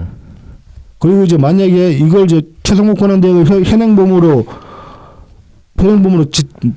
지칭할 수 있다면은 지금 이제 국회의원 전원을 현행범으로 체포해도 된다라고 권순욱 기자는 주장을 하고 있습니다. 아, 네네네. 네. 이게 이제 왜 그러냐면은 지금 이제 헌재가 그 헌법 불합치 결정을 내려가지고 국회에서 이제 후속 조치로 입법을 하라고 이제 권고를 했는데 이걸 안 해가지고 법률 공백 상태인 법이 2025년 현재 18건이라고 합니다. 아, 그렇군요. 아니, 이제 법조 전문 기자 모르지. 그렇지. 우리 같은 시정잡배들은 모르지. 그래서 이제 특히 헌재가 정한 입법 기한을 경과해가지고 효력이 상실된 법도 집시법 및 그 국민투표법 등 8건이나 된다라고 이렇게 지적을 하고 있습니다. 그러니까 국회도 헌재에서 뭐 하라고 했는데 그리고 기한까지 정해줬는데 제대로 안 해가지고 지금 법률 자체가 공백인 상태까지 있는 게 이제 8건이나 된다는 얘기죠. 그러니까 위헌 상태로 계속 방치돼 있다. 그렇죠. 이제 그런 거죠. 그 항목에 대해서는 법이 없는 거야 지금. 법이 없는 법 진공 상태가 되어 있는 거야. 법을 빨리 그러니까 수정을 하거나 해야 되는데. 더구나 이제 이 중에서 집시법 같은 경우는 2010년 6월이 입법 기한이었는데 지금 15년이나 지났는데도 이 관련 그 후속 법안이 이제 국회에서 이제 통과가 안 되고 있다는 겁니다. 네. 그럼 이제 최상목 탄핵하는 그 논리랑 똑같이 적용하면 지금 국회의원 전원 탄핵돼야 되는 거예요. 맞는 거예요. 그러네. 네. 이것도 있어요. 이게 최근에 헌법재판소에서 이제 그 우원식 국회의장이 청구를 해가지고 권한쟁의 심판이 있었죠. 이 마은혁 헌법재판관 임명을 안 하는 게 헌법을 침해하는 것이냐, 아니 그러니까 국회의 그 권한을 침해하는 것이냐에 대한 헌법 권한쟁의 심판이 있었는데 그때 이제 두 가지를 한 거야. 국회 측에서. 그러니까 우원식이 일단은 이제 최상목 권한대행이 마은혁 헌법재판관을 임명하지 않는 것이 국회의 권한을 침해하는가, 이게 하나가 있었고 그 다음에 같이 물어본 게 뭐였냐면은요. 마은혁 내정자가 이미 헌법재판관 지위나 마찬가지 아니냐. 또는 이 마은혁을 즉시 헌법재판관으로 임명해야 한다는 결정을 헌재가 내릴 수 있냐. 이렇게 두 가지를 한 거야. 네네. 했는데 그때 이제 결과는 뭐였냐면은 최상목 권한대행이 마은혁 헌법재판관을 임명하지 않는 것은 국회 측 권한을 침해한다. 이게 이제 위헌 소지가 있다. 위헌 소지다. 하지만 이 임명 그렇다고 해서 마은혁 헌법재판관이 임명된 거나 마찬가지다라거나 헌법재판관으로서의 지위가 있다고 볼 수 있거나 또는 최상목이 바로 마은혁을 임명해야 한다라는 결정을 우린 내려줄 수 없다. 그게 좀 비겁해야 아니 근데 이게 좀 복잡하기는 한데 그러니까 관련 근거가 없다는 거예요. 이게 뭐냐면은 헌법재판소 법 중에 보면은 이런 게 있다고 합니다. 권한 침해의 원인이 된 피청구인의 처분을 취소하거나 그 무효를 확인할 수 있고 네. 헌법재판소가 부작위에 대한 그러니까 하지 않은 일에 대한 무슨 뭘 해야 되는데 하지 않았어. 네. 뭐 이런 게 있다고 할 때 이 부작위에 대한 심판 청구를 인용하는 결정을 한 때에는 피청구인은 결정 취지에 따른 처분을 하여야 한다 이렇게 규정하고 있는데 이게 이제 언제까지라는 게 없다는 거구만. 아니요 이게 뭐냐면은 그러니까 뭔가를 했을 때는 그게 뭔가를 했는데 그게 위헌이면은 이거는 무효거나 취소야. 이거는 되는데 되돌릴 수 있는데. 근데 뭔가를 안 했어. 해야 되는데 안 했어. 뭘 안 하고 있는 걸 가지고. 이거를 그거는 권한을 침해해. 그러니까 국회 권한을 침해한다고 우리가 확인을 해줄 수 있는데. 그러니까는 야 빨리 임명해라던가 이런 결정을 할 수 있는 규정이 없다는 거야. 헌법재판소에는. 그래서 각하를 한 거예요. 그러니까는 그렇게 하고 싶으면 그 관련 규정이 만들어져야 된다. 하지 않았을 때는 해야 된다라던가 뭐 즉시 이제 그 헌법재판소의 판결을 뭐 따라야 된다거나 그런 그 규정 문구가 있어야 된다는 거야. 뭐 헌재가 기한을 정해줘야 한다라거나. 아니면은 뭐 바로 해야 된다라던가 뭐 아니면 언제까지 해야 된다라던가 뭐 그게 있어야 되는데 그게 없어서 우리는 일단 위헌인 거는까지는 확인해 줄게. 이거인 거예요. 이거 저기 뭐 민주당이 애초에 작년에 헌법재판관 임명 안 하고 계속 줄 끌었잖아. 네. 그래서 6인 체제로 갔었잖아 한동안. 네네. 이것도 그때도 지들 똑같이 직무유기한 거 아니야? 그리고 뭐 이제 거기에 대한 내용도 당연히 그 피청구인인 이제 최상목 권한대행 측에서 이제 논거로 됐는데 그거는 그러니까 국회 잘못인데. 그렇다고 해서 너까지 그러면 안 되지 이거고. 그러니까 이제 그렇게 따지면 최상목이 위원이면 국회도 위원이다라고는 얘기할 수 있는 거지. 뭐 직무유기 뭐 이런 식으로는 그쵸, 얘기할 수 있겠지. 근데 이제 뭐 헌재의 논리대로 이제 가면은 그건 똑같이 공평하게 적용한 거 맞긴 하죠. 그러니까 뭘 안 한 거 가지고 너 빨리 해 이 새끼야라고 얘기를 할 수는 없다는 거잖아. 그러니까 거기에 대한 강제력이 안 생긴다는 거지. 당장 해라고 할 수는 그게 없다는 이제 거지. 민사 소송에도 이제 그런 비슷한 게 있다고 해요. 그러니까 뭘 하지 않았을 때 이 피고라고 해야 되나? 민사는 피고지. 원고 피고가 있는 거지. 맞나? 어쨌든 그 민사 같은 데서도 이제 대상이 뭘 해야 되는데 거기에 대한 관련 근거가 있어야지 이거 하셔야 됩니다라고 법원에서 판결을 내릴 수가 있지. 이 규정이 없으면은 그런 판결을 내릴 수가 없다는 거야. 네네. 근데 헌재도 그런 관련 근거가 명확하게 있어야지 뭔가 강제력을 발휘할 수 있다. 이런 얘기입니다. 네. 그러니까는 이 선고 결과만 봐도 앞선 권한쟁의 심판 선고 결과만 봐도 민주당이 이번에 최상목 권한대행에 대해서 이 마흔이억 헌법재판관을 임명하지 않았다는 이유로 탄핵을 소추를 한다는 것은 이거 뭐 그냥 막 나가자는 거죠. 그렇죠. 이게 뭐 바로 직전에 결과가 나와 있는데. 그리고 지금 이제 그 어제 발의를 했잖아요. 네네. 이게 이제 주말이니까 이제 넘어가잖아. 웬만하면 넘어가죠. 오늘 녹음하는 저 토요일에도 뭐 본회의를 연다는 얘기가 없으니까요. 그게 지금 이제 그 국회 다음 본회의 회기가 27일이라고 합니다. 네. 그러면은 그러니까 뭔가 땡겨서 하지 않는 이상은 27일 날 이제 본회의에 보고하고. 그렇죠. 그다음에 이제 하루 지나서 72시간 안에. 네. 그렇게 되는 건데. 표결을 하는 건데. 사실상 이제 의미가 없는 게 24일 날 한덕수 판결이 나오는데 순리대로 간다면 이건 거의 100% 웬만하면 기각이라고 봐야 될 수밖에 없습니다. 네. 됐죠. 네. 네. 그렇게 되면 한덕수 복귀를 해버리면 최상목에 대한 탄핵 자체가 의미가 없어지는 거죠. 그래서 이제 그런 이유를 들어서인지는 모르겠는데 아무튼 어제 이제 이게 지금 야사당 야오당 여기 이제 188명 발의를 했는데 우원식 국회의장은 정작 여기서 좀 부정적인 입장을 보였다고 합니다. 그러니까 그 한덕수 권한대행 탄핵할 때랑은 좀 분위기가 다르죠. 그렇죠. 확실히. 그리고 애초에 한덕수 권한대행 탄핵도 억지스러운 면이 굉장히 많았고. 그러니까 무리한 거죠. 네. 우원식 국회의장이 판 깔아줬으니까 거기까지는 내가 해줬는데 야 최상목까지는 내가 못하겠다 뭐 이런 입장일 수도 있고. 그렇죠. 지금 어떻게 보면 개망신을 앞두고 있는데. 그렇죠. 그러니까는 이거 얘네들 그거 월요일에 이거 보고 나서 해도 되는데 굳이 또 금요일에 했단 말이지. 그렇죠. 그거 나중에 다시 그냥 철회하는 게 더 쪽팔린 겁니다. 그렇습니다. 이것도 이제 그냥 지지자들만 보고 정치를 하니까 좀 현실감가 없어지고 이러는 거예요. 근데 이거는 너무 시선을 끌어가지고 네. 굉장히 쪽팔리죠. 그러니까는 막 뭐 장관들 막 이 내란 공모자들 막 이러면서 날릴 때는 됐는데 그때는 막 계엄 일어난 지 얼마 안 됐을 때였고 그렇죠. 그러니까는 뭐 그래도 국민들한테 아유 잘한다 이런 소리도 들을 수도 있는데 네. 지금 벌써 몇 개월이 지났어요. 그러니까요. 예. 이제 와서 뭐 또 내란 공모. 그놈의 내란 공모. 아유, 웃기지도 않습니다. 네. 자, 그래서 이제 말씀하신 것처럼 지금 이제 24일 날 월요일이죠. 우리 이제 업로드되는 날이죠. 네. 이제 이날 이제 한덕수 총리, 이제 한덕수 권한대행의 이제 탄핵 선고가 이제 예정이 돼 있습니다. 그리고 또 이제 뭐 다음 주 26일은 아시는 바와 같이 이재명 선거법 2심 선고가 예정이 돼 있고. 그렇죠. 그다음에 굉장히 이제 좀 분수령이 되는 그런 한 주라고 볼 수도 있고. 네, 그렇습니다. 그래서 이제 이런 추세가 있으니까 뭐 이제 지금 예측하기로 윤석열 탄핵 선고도 다음 주에 이제 선고일 그 발표가 나오지 않겠냐.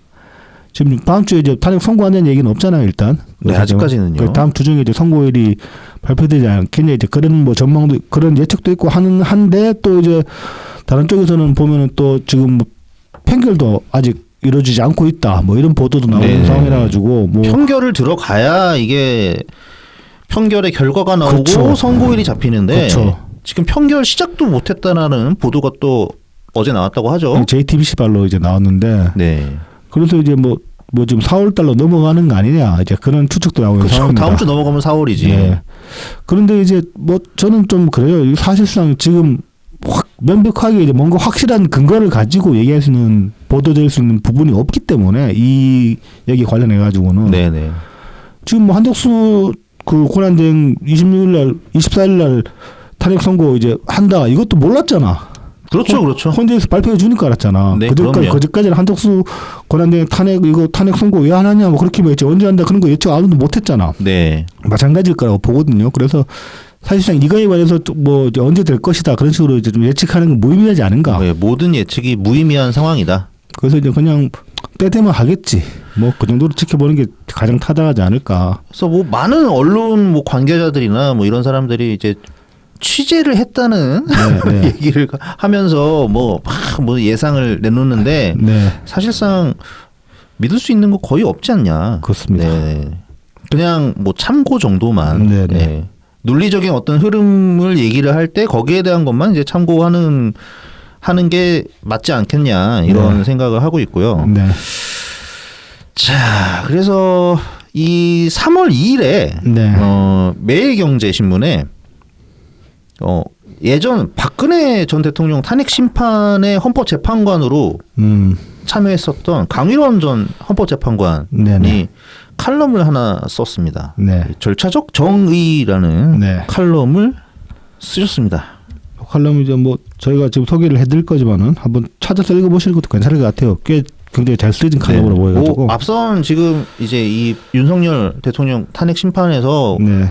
절차적으로 불공정한 게 많다는 거는 이미 많은 헌법학자 특히 뭐 허영 교수님 같은 분 아주 권위 있는 네네. 헌법학자가 제기를 하기도 했고 네네. 뭐 많이 있지만 네. 또 읽기 편한 거는 이분 것 같아요. 짧거든. 그렇죠. 짧고 좀 굉장히 그리고 탄핵 심판을 해본 그 사람이잖아. 그렇죠. 네. 실무자니까. 네네. 실무자 출신이니까. 네.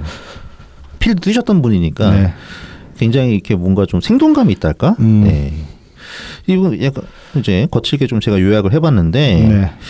이 현재 윤석열 대통령 탄핵 심판은 일단은 앞선 선례 그러니까는 노무현 대통령 탄핵 심판이라던가 박근혜 대통령 탄핵 심판을 그대로 따를 수가 없다. 네. 특히 박근혜 대통령 탄핵 심판이죠. 왜 네. 그러냐면은 얘네들이 이제 내란죄를 정리를 해버렸단 말이에요. 내란죄를 정리를 해버렸는데, 그러니까는 뭐 완전히 뺀 건 아닌데 네. 이제 형사 재판으로서의 내란죄 반을 빼버린 거야. 네네. 그래서 내란 행위에 대한 이제 위헌 여부만 판단하겠다. 이제 이렇게 했는데 이렇게 해도 되냐 안 되냐 말들이 많았어요. 그쵸. 거기에 대해서 이제 강일원 전 헌법재판관의 의견은 이게 박근혜 때랑 다르다 이겁니다. 그래서 이게 뭐냐면은 헌법재판소법 51조 피청구인에 대한 탄핵 심판 청구와 동일한 사유로 형사 소송이 진행되고 있는 경우 재판부는 심판 절차를 정지할 수 있다. 네. 이건데 이 박근혜 전 대통령의 케이스는 뇌물죄 부분이었단 말이에요. 네네. 이게 이제 탄핵이 인용되기 전까지는 기소가 되지 않아요. 그러니까 재판이 열리질 않아. 기소가 돼야 재판이 열리잖아. 뇌물죄가. 네. 그러니까 아예 다룰 수가 없는 거야. 그래서 뇌물죄를 그 형사 부분은 빼도 괜찮단 말이에요. 그리고 이때 당시에 이 뇌물죄 부분은 탄핵 소추안이 올라왔을 때 여러 가지 그러니까 그때도 굉장히 탄핵 소추 이유가 길었어요. 막 이거 하나씩 네. 그 중에 그냥 일부였단 말이야. 네. 굉장히 그러니까 병렬적으로 기재된 것의 일부였기 때문에 당시 재판부는 그 박근혜 대통령의 변호인 측 하고도 같이 서로 국회 측까지 해가지고 동의하에 이제 헌법 위반 부분과 법률 위반 부분을 정리를 하고 네. 이제 소추 사실을 변경하지 않고 형법 위반 부분은 아예 이제 판단하지 않기로 네. 그렇게 하기로 이제 서로 동의가 이루어졌다. 그러니까 이게 왜 가능하냐면은 여기서 말하는 형법 관련된 부분은 박근혜가 당시에 대통령 지위에 있었기 때문에 그렇죠. 대통령 지위에서 저지른 일에 관해서는 형법으로 다룰 수가 없잖아요. 그렇죠. 재판이 뭐 그러니까 이재명이 말하는 그 불소추 특권 그렇죠. 이거 박근혜한테 적용이 됐기 때문에 적용되는 상태에서 그러니까 대통령 지위에 있는 상태에서 저지른 일들이기 때문에 불소추 특권에 따라 가지고 거기에 관해서는 이제 다룰 수가 없다는 거죠. 네네. 대통령 지위에 있는 동안에는. 그렇죠. 그러니까 이거를 그 당시에 박근혜 탄핵 사유에서는 빼버려도 무방하다는 거죠, 사실상. 네네. 그런데 윤석열 대통령의 케이스는 이게 내란죄란 말이야. 그렇죠. 내란죄는 소추가 됩니다. 그렇습니다. 예, 소추가 되고 실제로 그것 때문에 구속까지 됐었고. 그렇죠. 네네. 내란죄이기 때문에 수사를 받았고. 네. 그러면은 재판이 그러니까 정지될 수도 있는 사안이었어요. 그렇습니다. 네. 네. 그리고 이번 이제 윤석열 대통령 탄핵 소추 안에서는 이 내란죄가 차지하는 비중이 상당히 컸단 말입니다. 그렇습니다. 네. 거의 메인 테마라고 볼 수 있죠. 그렇죠. 애초에 아직까지 예를 들어 내란 수계라고 이야기를 하고 있는데 더구나. 그렇죠. 자기네들 입으로 계속 네. 내란 수계, 내란 공범 뭐 그렇죠. 네. 아유 내란 세력 이러는데 이러기 때문에 그러니까 윤석열 대통령 그 변호인 측에서 계속 저항을 했잖아요. 근데 그렇죠. 다 뭉개고 갔단 말이에요. 그렇습니다. 합의도 안 그렇죠. 거죠. 네. 합의가 안 됐죠. 네. 그러니까 이게 절차적인 문제가 있는 거야.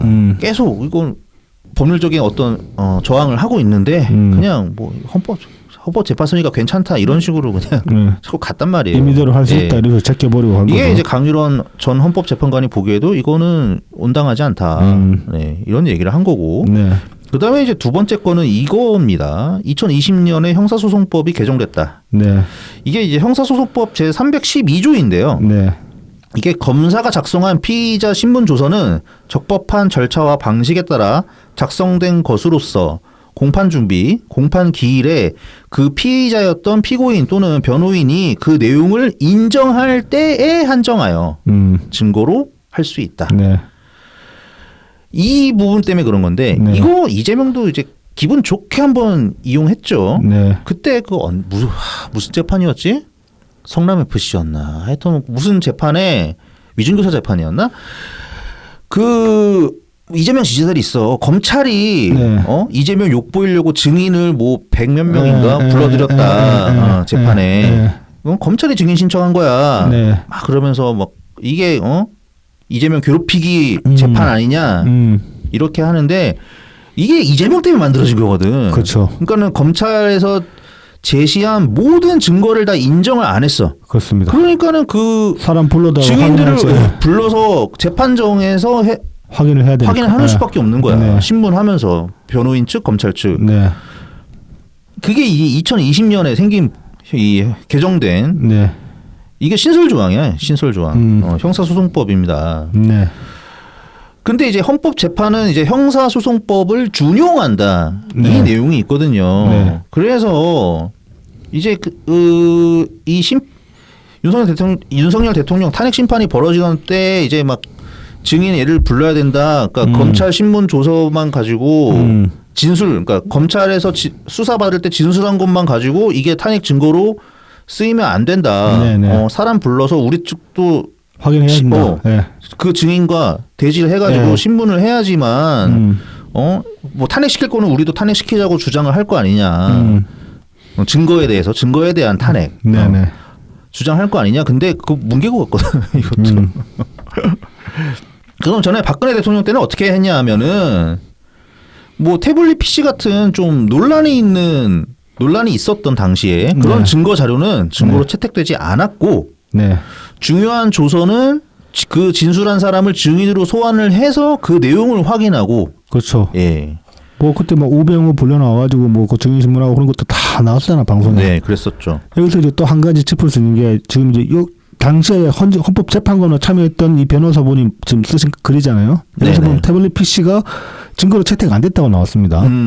그런데 지금 이재명은 그 변희재 말 듣고 태블릿 PC 같은 게 그 박근혜 탄핵 때 그 이제 그 증거로 쓰인 게 오염된 거다 뭐 그런 식으로 그런 식의 변희재의 주장을 뭐 일리가 있다 이렇게 얘기를 했단 말이야. 네네네. 그랬죠. 그게 또 개뿔도 모르고 그냥 처지끼는 소린지. 그래서 이 칼럼을 봤는지 네. 변희재 자기 그 미디어 워치에다가 네. 뭐 또 한 소리 했어. 네. 강유론 비겁한 소리 한다고 했으면서 뭐 내용은 자세히 안 봤는데 네. 뭐 그런 제목으로 뭐 영상 하나 올렸더라고요. 네. 변희재는 네. 뭐 그러라고 하고요. 네. 그러든지 말든지. 네. 예. 자, 그래서 이제 이 증거 그런 상황인데 그때도 그랬는데 지금은 이제 이 2020년에 법 개정이 됐으니까 그렇죠. 증거 능력이 해버렸으니까. 훨씬 더 제한됐잖아. 반드시 네. 이 피청구인 측 윤석열 측의 얘기를 들어봐야 되잖아. 네네. 이게 이제 내란죄니까 윤석열은 거기서는 피고인이란 말이야. 네. 그러니까 피고인이 재판에서 나 이거 인정 못한다 이 진술 그렇게 되거든. 혹은 이제 진술자랑 대지를 할 수밖에 없는 거죠. 이게 이제 뭐가 있냐면은 그 조선일보에서 이제 정리해 놓은 거 보니까 헌재의 증거 채택 무엇이 문제인가 이 기사를 보니까 이제 이진우 전 수방사령관 뭐 김현태 전 전인가 하여튼 707 단장 이 사람들이 이제 뭐 국회 봉쇄나 체포를 지시를 받았다 이런 얘기를 검찰에다 진술을 했단 말이에요. 이게 이제 그대로 올라갔거든요. 네. 그래서 그 전 헌법재판관 출신 중 한 분이 조 무슨 변호사가 계시는데 그분이 그 윤석열 대통령 변호인 측에 있었어요. 그래서 이거를 항의를 했었어요. 이거 진술한 사람들 불러서 대지를 해야 된다. 네, 신문해야 된다. 네. 증인 신문해야 된다고 했는데 그때 정영식 재판관이 그 주심이거든, 주심. 네네. 정영식 재판관이 이제 그 얘기를 한 거예요. 형사소송법을 준용한다는 조항도 성질에 반하지 않는 한도 내에서 준용하겠다. 그러니까 헌법 재판이랑 형사소송이랑은 좀 다른 성질도 갖고 있으니까는 이게 형사소송법을 준용은 하긴 하는데, 그러니까 적용은 아니잖아. 그렇죠. 준용이니까. 준용이니까 그거 우리가 판단하겠다. 유도리 이렇게 판단한다 그 소리죠. 근데 그 한도가 뭐냐? 아니면 어디까지는 뭐 이거를 하고 어디까지는 하지 않겠다라는 기준을 제시를 안 했단 말이지. 그러니까는 좀 근거가 없는 근거 제시를 안 한 거죠. 편의대로 했다고 볼 수밖에 없는 거죠, 거의. 근데 이거 정영식 재판관이 했단 말이지. 근데 이상하게 욕은 문영배가 다 먹었어. 왜냐면 권한대 뭐 헌법소장 권한 대행이기 때문에. 네. 근데 이제 주심이 그 탄핵 심판에 주심은 정영식 재판관이란 말이죠. 일정 부분 좀 문영배 억울한 면도 있겠다. 약간은 몰랐는데 주심이 정영식 헌법재판관이었다는 거 보니까 약간은 자, 그럼 이제 문영배 욕 좀 덜하고 정영식 욕을 더 하도록 합시다. 앞으로는. 그러니까 이게 그 정영식 헌법재판관이 또 보수 성향으로 분류돼 있는 헌법재판관이란 말이야. 왜 이러지? 알 수가 없네. 네, 하여튼 이제 그런 것들이 있었습니다. 네. 하여튼 뭐 이제 이런 거 외에도 그 탄핵 심판 과정에서 출석하지 않은 증인들의 진술 조서도 채택이 된 걸로 보이는데 이거 좀 문제가 있다. 그래서 이게 이제 뭔가 그러니까 설 예가 없는 일이고 그런 거를 이제 앞으로는 선례가 되는 거잖아요. 이제 나중에 또 그렇죠. 탄핵이 있으면은 이번 윤석열 탄핵 심판이 나중에 새로운 이제 근거가 되는 건데. 새로운 근거가 되는 건데 이렇게 절차적 근거를 따박따박 짚어 나가서 논리 구조를 탄탄하게 만들어 놓으면서 진행을 해야 되는데 이게 그냥 진행하면 되겠냐? 뭐 준용하네 어쩌네 이런 식으로 두루뭉실라고 하긴 하고 이래 보니까. 그러니까 준용이니까 그래 뭐 100% 따라가지 않는다는 건 맞아. 맞는데 그래도 이번 윤석열 탄핵 심판에서는 어떤 것을 기준을 가지고 이거는 적용하고 이건 적용하지 않겠다는 것인지 좀 명확하게 해 가면서 돼야 그렇죠. 딱 부러지게 이제 기준을 만들어 놔야 되는데. 네, 논리를 만들어야죠. 네. 네. 이거 이런 식으로 넘어갔다가 나중에 뭐 그래서 좀 끔찍하긴 하지만 이재명이 집권했다고 칩시다. 집권하고 이제 우리가 막 3년 동안 죽을 살통 버텨가지고 다음 총선 때 의석수를 딱 지금 비율을 반대로 뒤집었다고 가정을 해보자고. 국힘 쪽이 한 200 가져갔다고 쳐보자고. 그것도 지옥이긴 한데. 그럼 바로 이재명 탄핵 들어갈 거 아니야? 그럼 그때 탄핵 심판 때도 이런 식으로 기준 없이 그냥 얼렁뚱땅 할 거 아니야? 그러면 이재명 지지자 측들은 받아들일 수 있겠냐고. 그렇죠. 지금 그래서 뭐 원래 법이 기준이고 그 법을 적용하는 것도 이제 원칙대로 기준대로 해야 되는데 그래서 이제 세워져야 할 기준들이 있는데 이런 것들을 헌재에서 제대로 지금 절차적 정당성을 많이 잃어버리는 바람에 그런 것들이 제대로 세워지지 못하고 있다. 이것도 굉장히 큰 문제라고 볼 수 있는 거죠.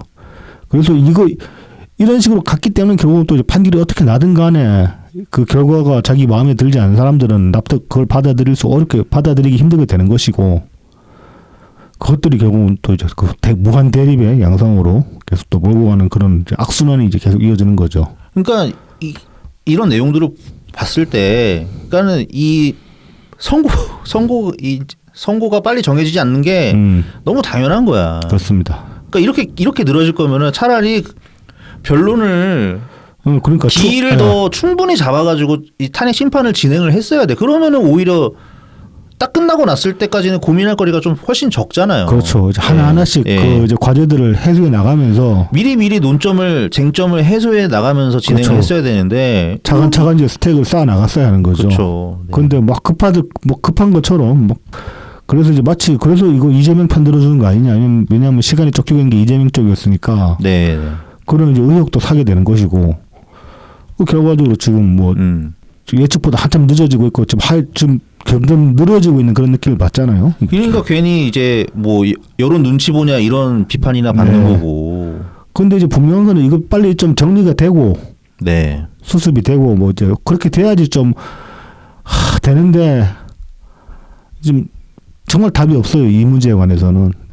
헌재가 너무 많은 걸 지금 놓쳐버렸다. 뭐 그런 생각이 듭니다. 그렇죠. 그러니까 이미 잘못 맨 단추가 너무 많은 거죠. 네. 참 어떻게 해결하려고 하는지 두고 보는 수밖에 없지. 스스로 못할 거예요. 네. 그러니까 잘 안 될 텐데 걱정입니다. 차라리 그럴 거면 그냥 변론 다시 열고 그래 뭐 마흔역도 그냥 집어넣고 리셋해가지고 아예 그냥 6월달까지 그냥 풀로 180일 기한 채워가지고 뭐 하든지 아니면 모자란 부분을 어떻게든 좀 채우는 게 오히려 낫지 않겠나 그런 생각도 듭니다. 네. 뭐 아무튼 근데 뭐 우리가 뭐 예측할 수도 없고 뭐 제안하는 것도 무의미하기 때문에 그렇죠. 네. 다만 이제 그 동안의 절차들을 보면은 굉장히 좀 문제가 있어 보인다. 이제는 짚지 않을 수가 없다. 뭐 그 정도로 정리할 수 있을 것 같네요. 네. 그래서 이게 미뤄지다 보니까 결국은 만나게 됐습니다. 네. 탄핵 심판 결과 이재명 선고법 2심이 결국은 만나게 됐어요. 뭐 지금 당장의 예측으로는 아무래도 이재명 2심이 더 빨리 나올 것 같은데 선거보다. 그렇죠. 어쨌든 지금 이제 탄핵 정국이 거의 분수령에 이르렀고 이 관련해서 이제 4가지 경우의 수라고 제가 이제 소점을 보셔봤습니다만은 이제 탄핵이랑 이재명 2심 선거법 2심 판결이 이제 나올 수 있는 그 경우의 수가 4가지거든요. 네. 요거를 이제 한번 하나씩 짚어가지고 이야기를 해봅시다. 일단 이제 탄핵이 인용되고 이재명이 피선거 박탈되는 경우 첫 번째로. 네. 그러니까 둘 다 말하자면 둘 다 이제 이게 이제 우리가 제일 바라는 거라고 어떻게 보면 볼 수 있는 거죠. 그렇죠. 윤석열도 아웃되고 이재명도 아웃되는 경우. 네네. 그러면 이제 일단 조기 대선 국면은 오픈이 됩니다. 그리고 이제 민주당 같은 경우는 이제 뭐 일단 2심 판결이기 때문에 이 피선거권이 박탈된 건 아니기 때문에 그렇죠. 이재명이 출마를 할 수는 있지만은 민주당 내에서 원팀론이 좀 균열될 가능성이 있지 않을까라고 그렇게 이제 언론들은 추측을 하고 있습니다. 전망을 하고 있습니다. 네네. 저는 솔직히 그건 안 갈 것 같거든. 갈까요? 그러니까 어떨까요? 모르겠어요. 반민들이 그때 되면 들고 난다고. 지금 반민이라는 사람들이 남아 있기는 한가? 일단 싶고. 아니 근데 여론이 요동을 치면 뭐 거기에 힘을 얻어가지고 갈 수는 있는데 지금 이 탄핵 심판 기간 동안 여론조사에서 많은 여론조사 업체에서 네. 예를 들어서 이재명이 2심의 유죄를 받는다면은 뭐 대선을 출마해야 되냐 말아야 되냐 이런 거 많이 물어봤거든요. 네. 민주당 지지층은 끄떡 없습니다. 하죠, 네. 예, 그냥 나가도 된다. 네. 이러니까 뭐 그러니까 3심까지 아직 대법 남았으니까 네. 3심까지 두고 봐야 되지 않겠냐 뭐 이런 의견이 많기 때문에 그런 거 아닌가 싶은데 어쨌든 그 여론이 흔들리지 않으면은 비명계 결국은 못 일어납니다. 자, 그래서 뭐 언론에서는 야권 비명계 중심 플랜 B가 가동될 것이고, 이제 여권은 대선 전에 확정 판결을 촉구할 것이다. 네네네네. 그리고 이제 이재명이 당선된다고 해도 재판 관련 논란은 계속 지속될 것이다. 이렇게 그렇죠. 이렇게 가볍게 전망을 하고 있는데 여권에서는 어쨌든 대법 압박을 하겠죠. 그러니까 3개월이 아니라 뭐 2개월 빠르면 한 달 안에도 할 수 있다. 그렇죠. 뭐 이런 얘기들도 나오고 네. 하죠. 그래서 이제 비명계 중심 플랜 B 가동 이거는 저도 이제 좀 한심하다고 보는 게 사실은 앞서서 이제 비씨님이 그 여론이 움직여야 된다고 말씀을 하셨잖아요. 네네 그렇습니다. 근데 사실은 여론이 움직여야 되는 게 아니라 이 비명이 여론을 움직여야 되는 거예요. 여론이 움직여야 비명이 움직이는 게 아니고 자기들 스스로 여론을 일으켜야 되는 거야. 미리 좀 해놨어야지. 뭐 작업을 해놨어야지. 아니면 이제 이 시국이 됐을 때라도 뛰쳐나와가지고 여론을 자기들 힘으로 일으켜 보려고 해야 되는 거죠. 근데 계속 비에 맞춰주면서 기회가 올 것이다 그러고 뭐 있는데 그게 지금 몇 년째 그러고 있냐고 대체. 그럼요. 없어. 이제 그런 식으로 뭐 앉아서 기다려서는 올 기회는 없다. 앞으로도 그동안에도 없었고 앞으로도 영영 없을 것이다. 그래서 이 비명계 중심 플랜 B 가동 이거는 지금까지의 비명계 행태를 보면은 기대하기 굉장히 어렵다. 네네네. 가능성 저는 1% 미만이라고 봅니다. 자, 그리고 두 번째 탄핵은 임명되고 이재명이 피상국권 유지되는 경우, 그러니까 말하자면 이제 굳이 승패를 가지자면 이재명 승, 윤석열 패가 되는 거죠. 그렇죠. 이때도 이제 조기 대선 국면은 역시 열립니다. 네. 그리고 이제 민주당은 이재명 일극 체제가 완벽하게 이제 완성돼 버리는 거죠. 뭐 거칠 게 없죠. 네. 그러면 이제 그 검찰 독재 프레임을 민주당은 또 이제 다시 부각시킬 것이고. 그러면 이제 국힘당 측이 이제 이재명 사법 리스크 공격하는 거 이 논리는 또 약화되지 않을까? 이심에서 만약에 털고 가버린다면 그렇게 전망을 하고 있습니다. 사법 리스크 공격 자체가 지금 뭐 중도에서 어느 정도 소굴이 있는지 이거를 잘 모르겠어요. 더 이상 확산될 여론이 있을까 이걸로? 글쎄요. 그러니까 선거법이 넘어가고 나서 위중교사 2심이 언제쯤 나올 수 있을까? 그거인데 그것도 위중교사에서 유죄를 받아야 그렇죠. 네. 이게 다시 뭐 살아나는데 네. 일단은 그 김동연 판사가 1심에서 이상한 논리로 무죄를 때려버려가지고 그렇죠. 그래서 지금 선거법 하나 지금 바라보고 있는 이런 상황이 됐잖아요. 그렇습니다. 뭐 하여튼 선거법이 만약에 그 피선거권 유지다. 그러니까 무죄거나 네. 유죄라도 벌금 100만 원 이하를 형을 받는다. 90만 원 이렇게 나온다. 네. 이러면 진짜 좀 이재명 사법 리스크 얘기가 좀 잦아 들어갈 소지가 있죠. 네. 예. 자, 그리고 세 번째 경우에서는 이제 탄핵 기각 각하 그리고 이재명 피선거권 박하. 그러니까 이 케이스는 뭐 굳이 비교하자면 윤석열 승, 이재명 패라고 볼 수 있는 거죠. 네네네. 이 경우에는 이제 이재명 정치 생명은 거의 이제 간당간당할 것이다. 뭐 이건 당연한 얘기고. 왜냐면 윤석열은 살고 이재명은 반쯤 죽어버리는 상황이 되는 거니까. 다만 이제 윤석열이 정치 복귀했을 때 뭐 그동안에 이제 입장문 낸 거 보면 뭐 개헌에 매진하겠다 그렇게 얘기를 했었잖아요. 네네네. 근데 그 말대로 실행을 할 것인가도 문제고, 그리고 설령 이재명이 간당간다고 이재명 목숨 뭐 피가 이제 반피해로 또 딸피가 됐다고 쳐도 반피해서 딸피가 됐다고 쳐도 그걸 민주당 의원 수가 준 게 아니잖아요. 그렇죠, 그렇죠. 네네. 그럼 뭐 대립 양상은 그대로일 거란 말이야. 그래서 전국이 과연 안정될 수 있을까? 아, 전국 안정은 절대 안 되고, 네. 그리고 야 이런 상황으로 됐다. 네. 저쪽에 폭동이 일어나지. 개딸 폭동.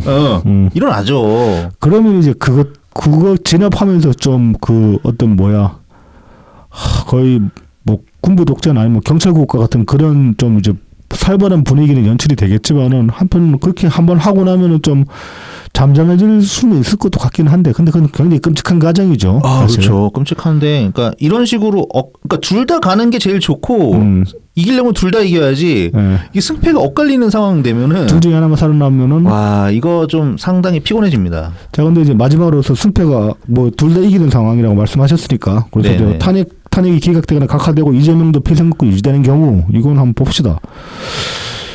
이게 이렇게 돼버리면은 이렇게 된다고 또 대립 양상이 해소되느냐? 그건 아니죠. 그건 아니죠. 근데 다만 이제 당장 막 전면전처럼 이렇게 뭐가 벌어지지는 않겠고 그냥 하던 대로. 예. 근데 하던 대로 해오던 대로 계속 이 심한 상황이 이루어지겠죠. 네. 계속 국정은 제재될 것이고. 아, 그럼요. 민주당은 또 이제 내각들 그다음에 뭐 검사들 또 계속 탄핵해야 될 거 아니야. 그렇죠, 그렇죠. 그러면 결국은 뭐 고난 대행 시절마다 못한 시절이 될 것 같은데. 아, 맞습니다. 네, 맞아요. 네. 그러니까 이것도 결코 좋지가 않다. 네. 사실 그러니까 우리한테 좋은 건 하나밖에 없어요. 네, 둘 다 나가리 되는 것밖에 없습니다. 예. 그게 가장 안정성이 있어 보이죠. 그리고 이제 여기서 또 이제 좀 집어볼 만한 게 이 사법 리스크 프레임, 이재명 사법 리스크 프레임. 네네. 이거는 저는 이제 거의 지금 상황에서는 이미 이제는 그 사법 리스크에 관해서 받아들이고 이제 이재명이 위험하다는 거 인지할 만한 사람들은 다 인지했다고 생각하거든요, 거의 다. 네네. 그래서 사법 리스크 프레임을 계속 들고 가는 거는 사실상 크게 의미가 없다. 그렇게 봅니다. 그래서 지금 반영이 크진 않지만은 아직까지도. 네. 개헌 프레임이 가장 명분이 있고 명분이 있을 뿐더러 실제로 이게 유일한 해법이라고 저는 생각을 하기 때문에 개헌 프레임을 어떻게든 끌고 가가지고 키울 생각을 해야 되지 않을까 우리로서는 그런 생각을 해보게 됩니다. 다시 한번. 네네. 사법 리스크, 그러니까 리스크라는 거는 사실 전망이잖아요. 그렇죠. 그러니까는 거의 모든 재판을 대법원 3심까지 지켜봐야겠다라는 분들이 계실 거기 때문에. 예. 뭐 그리고 그 입장도 어느 정도는 뭐 그게 일관성이 있다면은. 그렇죠. 일관성이 있다면 누구에게는 대상과 상관없이 누구에게는 그렇게 본다라는 분이 있다면 그분이 그렇게 취하는 태도는 충분히 존중할 만하죠. 다만 이제 개딸들은 그렇지를 않으니까 이제 문제가 되는 것이고. 그렇죠. 누구는 그냥 수사만 들어가도 아주 죄인 취급하는데. 윤석열은 현행범이고 이재명은 우제 추정의 원칙이고 그런 거죠. 최상목도 현행범이고. 최상목도 현행범이고 다 현행범이야. 말이 되는 소리 해야지. 그래서 이제 다시 말씀드리지만 우리로서는 개헌의 당위성, 중요성 그리고 이제 개헌만이 유일한 해법이라는 거를 많이 좀 강조해야 되지 않을까. 그러니까 이게 개헌도 그러니까 사실 해법은 아니지. 시발점이에요 개헌도. 네, 시작이죠. 네, 시작이고 개헌이 맞는 일도 없죠. 그럼요. 네. 네. 결국은 사람이 중요한 건데. 네. 네. 하지만 이제 최소한의 어떤 시스템적인 그런 장치를 좀 보완을 하고 시작을 하자는 거니까. 그나마 어떤 대립의 최소한의 완충지대를 만들 수 있는 방법이지 않을까라고 지금 이제 그리고 이제 윤석열의 개헌 같은 똑같은 삽질이 또 벌어지지 않게 장치를 좀 만들고 가자. 그리고 이런 거 아닙니까? 마찬가지로 지금 독식 구조의 국회가 폭주하는 거를 막는 그런 그렇죠. 되는 것이고. 네네. 이런 무한 탄핵 발의 이런 거 멈춰야죠. 네. 그래서 이제 개헌 관련해서 살짝 말씀드리자면 지금 이제 또 경남도당도 지금 창당대회를 하고 하잖아요. 네네. 또 그동안에 이제 총리님이 이런저런 행사에 참석을 하셨고, 그러면서 이제 뭐 창당대회 같은 것도 하고 있는데 좀 보면은 그런 대회 같은 거 하면 뒤에 이제 캐치프레이즈도 걸고 하잖아. 네네. 근데 좀 뭐랄까 약간은 너무 총리님한테 이렇게 포커싱을 맞추는 그런 느낌이 들어요. 이게 무슨 말씀인고 하니 지금 총리님 대통령 출마 선언하신 것도 아니잖아요. 네. 지금 조기 대선 고민이 열린 것도 더더욱 아니고. 그런데도 마치 좀 이제 무슨 대선 출마한 것처럼 그렇게 인식하는 듯한 그런 느낌을 좀 받거든요. 근데 뭐 이제 저는 그런 점 좀 불만입니다. 그래서 지금은 강조해야 될 게 개헌이지 않을까. 그리고 그게 총리님 뜻을 따르는 게 아닐까. 뭐 그런 말씀을 좀 드리고 싶습니다. 이게 개헌 연석회의에서 네. 좀 가열차게 움직여줘야 되는데 네. 이제 뭐 거의 이낙연 총리님 혼자서 이렇게 전국을 돌면서 물론 뭐 김부겸 총리도 움직인다고 하긴 하는데 그러니까 그 이낙연 대표님이 이제 거기 대구 쪽 가셨을 때 김부겸 총리는 광주인가 목포 쪽 가기로 했었다고 뭐 그런 인터뷰 내용에 그런 게 있었는데 네. 그 정도로 움직이고 있나 모르겠어. 그 소식이 잘 안 들려서 어쨌든 많이 묻혔어요. 네. 이 개헌에 대한 얘기가. 우리라도 계속 관심을 가져야 되는 겁니다. 관심을 가지고 계속 이야기를 하고 해나가야 되는 거예요. 네, 누구라도 그러니까 그 정 안 되면 새미래 민주당에서라도 이렇게 다시 좀 힘을 내서 네. 예, 개헌 부분을 좀 더 얘기를 해서 어떻게든 붕업을 그렇습니다. 시켜야 될 필요가 있는 것 같습니다. 설령 이제 총리님이 뭐 대통령이 되실 수 있다고 해도 그걸로 가는 거의 유일한 길도 저는 이거라고 봅니다. 이재명 사법 리스크로는 대권 못 잡아요. 네네. 누구 비판하는 걸로는 절대 권력을 잡을 수가 없습니다. 쉽지 않죠. 쉽지 않아요. 그게 정동영의 사례가 있기 때문에. 그렇죠. 네. 뭐 이명박이 깨끗해서 대통령 된 게 아니잖아, 절대로. 그렇습니다. 자, 이제 뭐 마지막으로 민주당이 좀 요상한 입법을 하나 해가지고 이걸 하나 볼까 하는데. 네네. 3월 14일 날 정당법 일부 개정 법률안을 발의를 했어요, 민주당이. 발의자가 총 7명이고 전원 다 민주당입니다. 대표 발의자가 박홍근이고 뭐 이제 나머지는 그냥 뭐 이름 다 이렇게 귀찮아서 패스하고 최민희도 있지. 아이씨. 당연히 있죠. 네. 최민희. 빠질 리가 없지. 그래서 제안 이유가 뭐냐면은 헌법은 정당의 설립과 뭐 활동을 보장하면서 볼라볼라 그래서 뭐 헌법 아무튼 이제 정당이라는 게 민주적인 것을 요구하고 있는데 정당의 활동이나 어떤 조직 자체에 민주적인 것을 요구하고 있는데 이 정당의 당원 특히 대통령도 당원이잖아요. 네네네. 그래서 이제 대통령이 근데 위헌을 저질렀을 때 대통령 본인은 탄핵으로서 책임을 지게 되지만은 정당은 책임은 안 진다. 야 이거는 그러니까는 이제 이 법을 통해서 네, 정당한테 책임을 묻겠다. 네, 라는 그런 취지입니다. 네, 그래서 이제 대통령이 네. 내란죄나 외환죄로 파면되거나 형이 확정되면 정당 해산 심판이 자동으로 청구되게끔 한다 이 법을 통해서 자동으로 청구되게끔 하고 그리고 그 정당은 그런 에 발생한 보궐선거에 후보를 내지 못한다. 이게 부정하겠다는 얘기입니다. 예, 이거는 이 시정잡배 일반인의 제 눈으로 봐도 위헌이지 이 새끼들아. 아니 당연한 거 아닙니까? 이게 윤석열이 한 게 내란이라고 치더라도 국민의힘을 내란 세력이라고 묶으면 안 되는 게 증명이 돼야 되잖아. 그렇죠. 그 내란의 행위에 가담을 한 게 증명이 돼야 그래야지 죄를 같이 물을 수가 있지. 지금 증거도 없는 상황에서 윤석열 혼자 날뛴 거면 국민의힘한테 이거 죄를 어떻게 묻냐고. 그렇죠. 이거 이제 이런 식이면은 그런 거 지금 이제 연좌죄야 이거. 그러니까 성남시에서 이재명이 그 대장동이나 백현동 비리를 저질렀잖아요. 네네. 그러면 그 당시에 성남시 시청 공무원들 다 잘라야 된다는 소리예요. 그러니까. 연좌제니까. 예, 그렇죠. 예. 경기도도. 경기도도 마찬가지고. 경기도청 통으로 드러내야 돼. 그리고 너네 뭐 지금 아직 확정은 아닌데 변호사비도 만약에 대줬으면은 민주당 문 닫아야 돼. 그렇죠. 민주당 통으로 드러내고 위헌정당 심판 청구 받아야 돼요. 물론 이제 민주당 그거 아니더라도 위헌정당 심판 청구 받아야 될 요소가 저는 다분하다고 보지만은. 나는 이 법만 가지고도 진짜 야 이런 위헌 소지가 이렇게 빤히 보이는 법안을 발의를 한다. 야 이거 대표 발의가 박홍근이잖아요. 저는 원내대표씩이나 한 사람이 부끄러운 줄 알아라 진짜. 한번 저희 발의 공동 여기 너무 많잖아. 김태년도 있지. 또 윤우덕도 있지. 좀 짬 되는 의원들이 많아. 한정혜 의원도 맞나? 하여튼 김영배도 있고 뭐. 한심합니다 이거. 한심하고 끔찍하고. 이게 무슨 이게 관심법이지. 이게 관심법이지. 이게 무슨 법정주의야, 법치주의야. 이게 무슨. 맨날 주장하는 게 이재명 정과 같은 거 이야기할 때 표결로서 국민의 심판을 받았다라고 이야기를 하거든요. 말 같지도 않은 소리 하고 있어. 그러니까 그러면은 그러니까 그 논리를 똑같이 적용하면은 뭐 그 형사법이 뭔 필요가 있어? 다 출마해가지고 그냥 당선만 되면은 게임 끝이지. 그렇기도 하고 대통령이 탄핵되고 나가지고 그 정당에서 후보를 내도 국민의 심판을 받으면 되는 거예요. 그렇죠. 이걸 아예 원천 봉쇄한다는 건 참 진짜 말도 안 되는 소리고 그리고 그 정당 자체를 그 이유를 들어가지고 해산을 시킨다는 것도 말씀하신 것처럼 정당과 직접적인 연관성이 입증이 되면은 모르겠어요.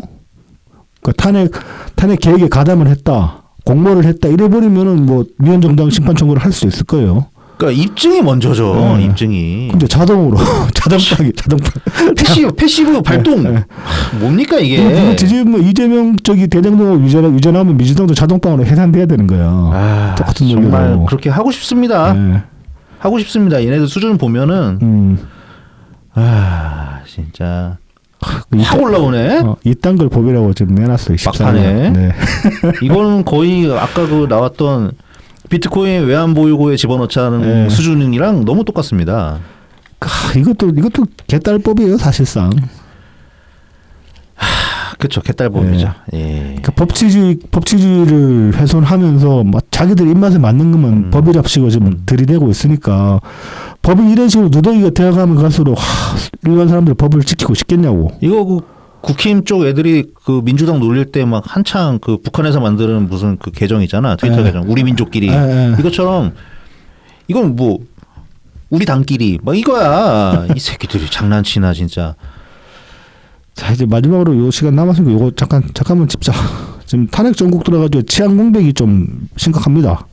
네 그렇습니다. 어제 관련해가지고 뭐 국회에서도 이제 그 경찰청에서 자료를 받아가지고 이제 한겨레 쪽에 제공을 했다고 하는데 관련해서 이제 좀 기록 그 데이터들을 보면은 서울청 기동대 경찰 1인당 월 평균 초과 근무 시간이 작년 11월 달에는 80시간. 작년 11월 달에도 이제 80시간? 윤석열 탄핵하는 집회 많았으니까. 근데 12월 달에 92시간. 그러다가 1월 달에는 113.7시간이 됩니다. 미쳤네. 그래서 이제 뭐 지금 작년 12월부터 그러니까 계엄 전국 들어가지고 지금 3월 달까지 지금 이제 그 집회 경비 업무에 동원된 경찰 기동대가 총 5,462개 부대라고 합니다. 연인원으로. 이게 한 개 정도가 60명 정도이기 때문에 대략 계산해 보면 누적 인원이 32만 7천 명 정도가 동원됐다고 하고, 근데 이제 관련해서 보면은 서울 인터뷰를 이제 짤막한 인터뷰를 하나를 보면은 서울청 소속 기동대원 이제 모 씨 같은 경우는 1월달 근무 시간이 170시간을 초과했다고 해요. 오버타임이. 네네. 근데 이제 휴무도 보장 못 받아가지고 필요가 누적된 상황이고, 집회 참여자 집회에 나가가지고 하고 있으면 막 중국 경찰 권력의 개 이런 소리를 듣는다고 해요. 그러니까 이쪽에서는 중국 경찰이라고 그러고 저쪽에서는 권력의 개라고 그러는 거야. 그렇죠. 찬성 반대 이렇게 가가지고 그러다 보니까 이제 타격을 안 받을 수가 없던 거예요. 멘탈적으로. 그리고 이제 또 그 눈앞에서 동료가 다치는 걸 목격한 뒤에 이 흥분한 집회 참가자가 있으면 트라우마처럼 계속 머릿속에 나와가지고 이게 좀 멘탈을 다잡기 힘들다 이제 그런 얘기도 합니다. 이게 이제 1월 19일날 그 서부지법 난동 사태 때 그때 경찰이 그 총 다친 경찰이 42명이라고 해요.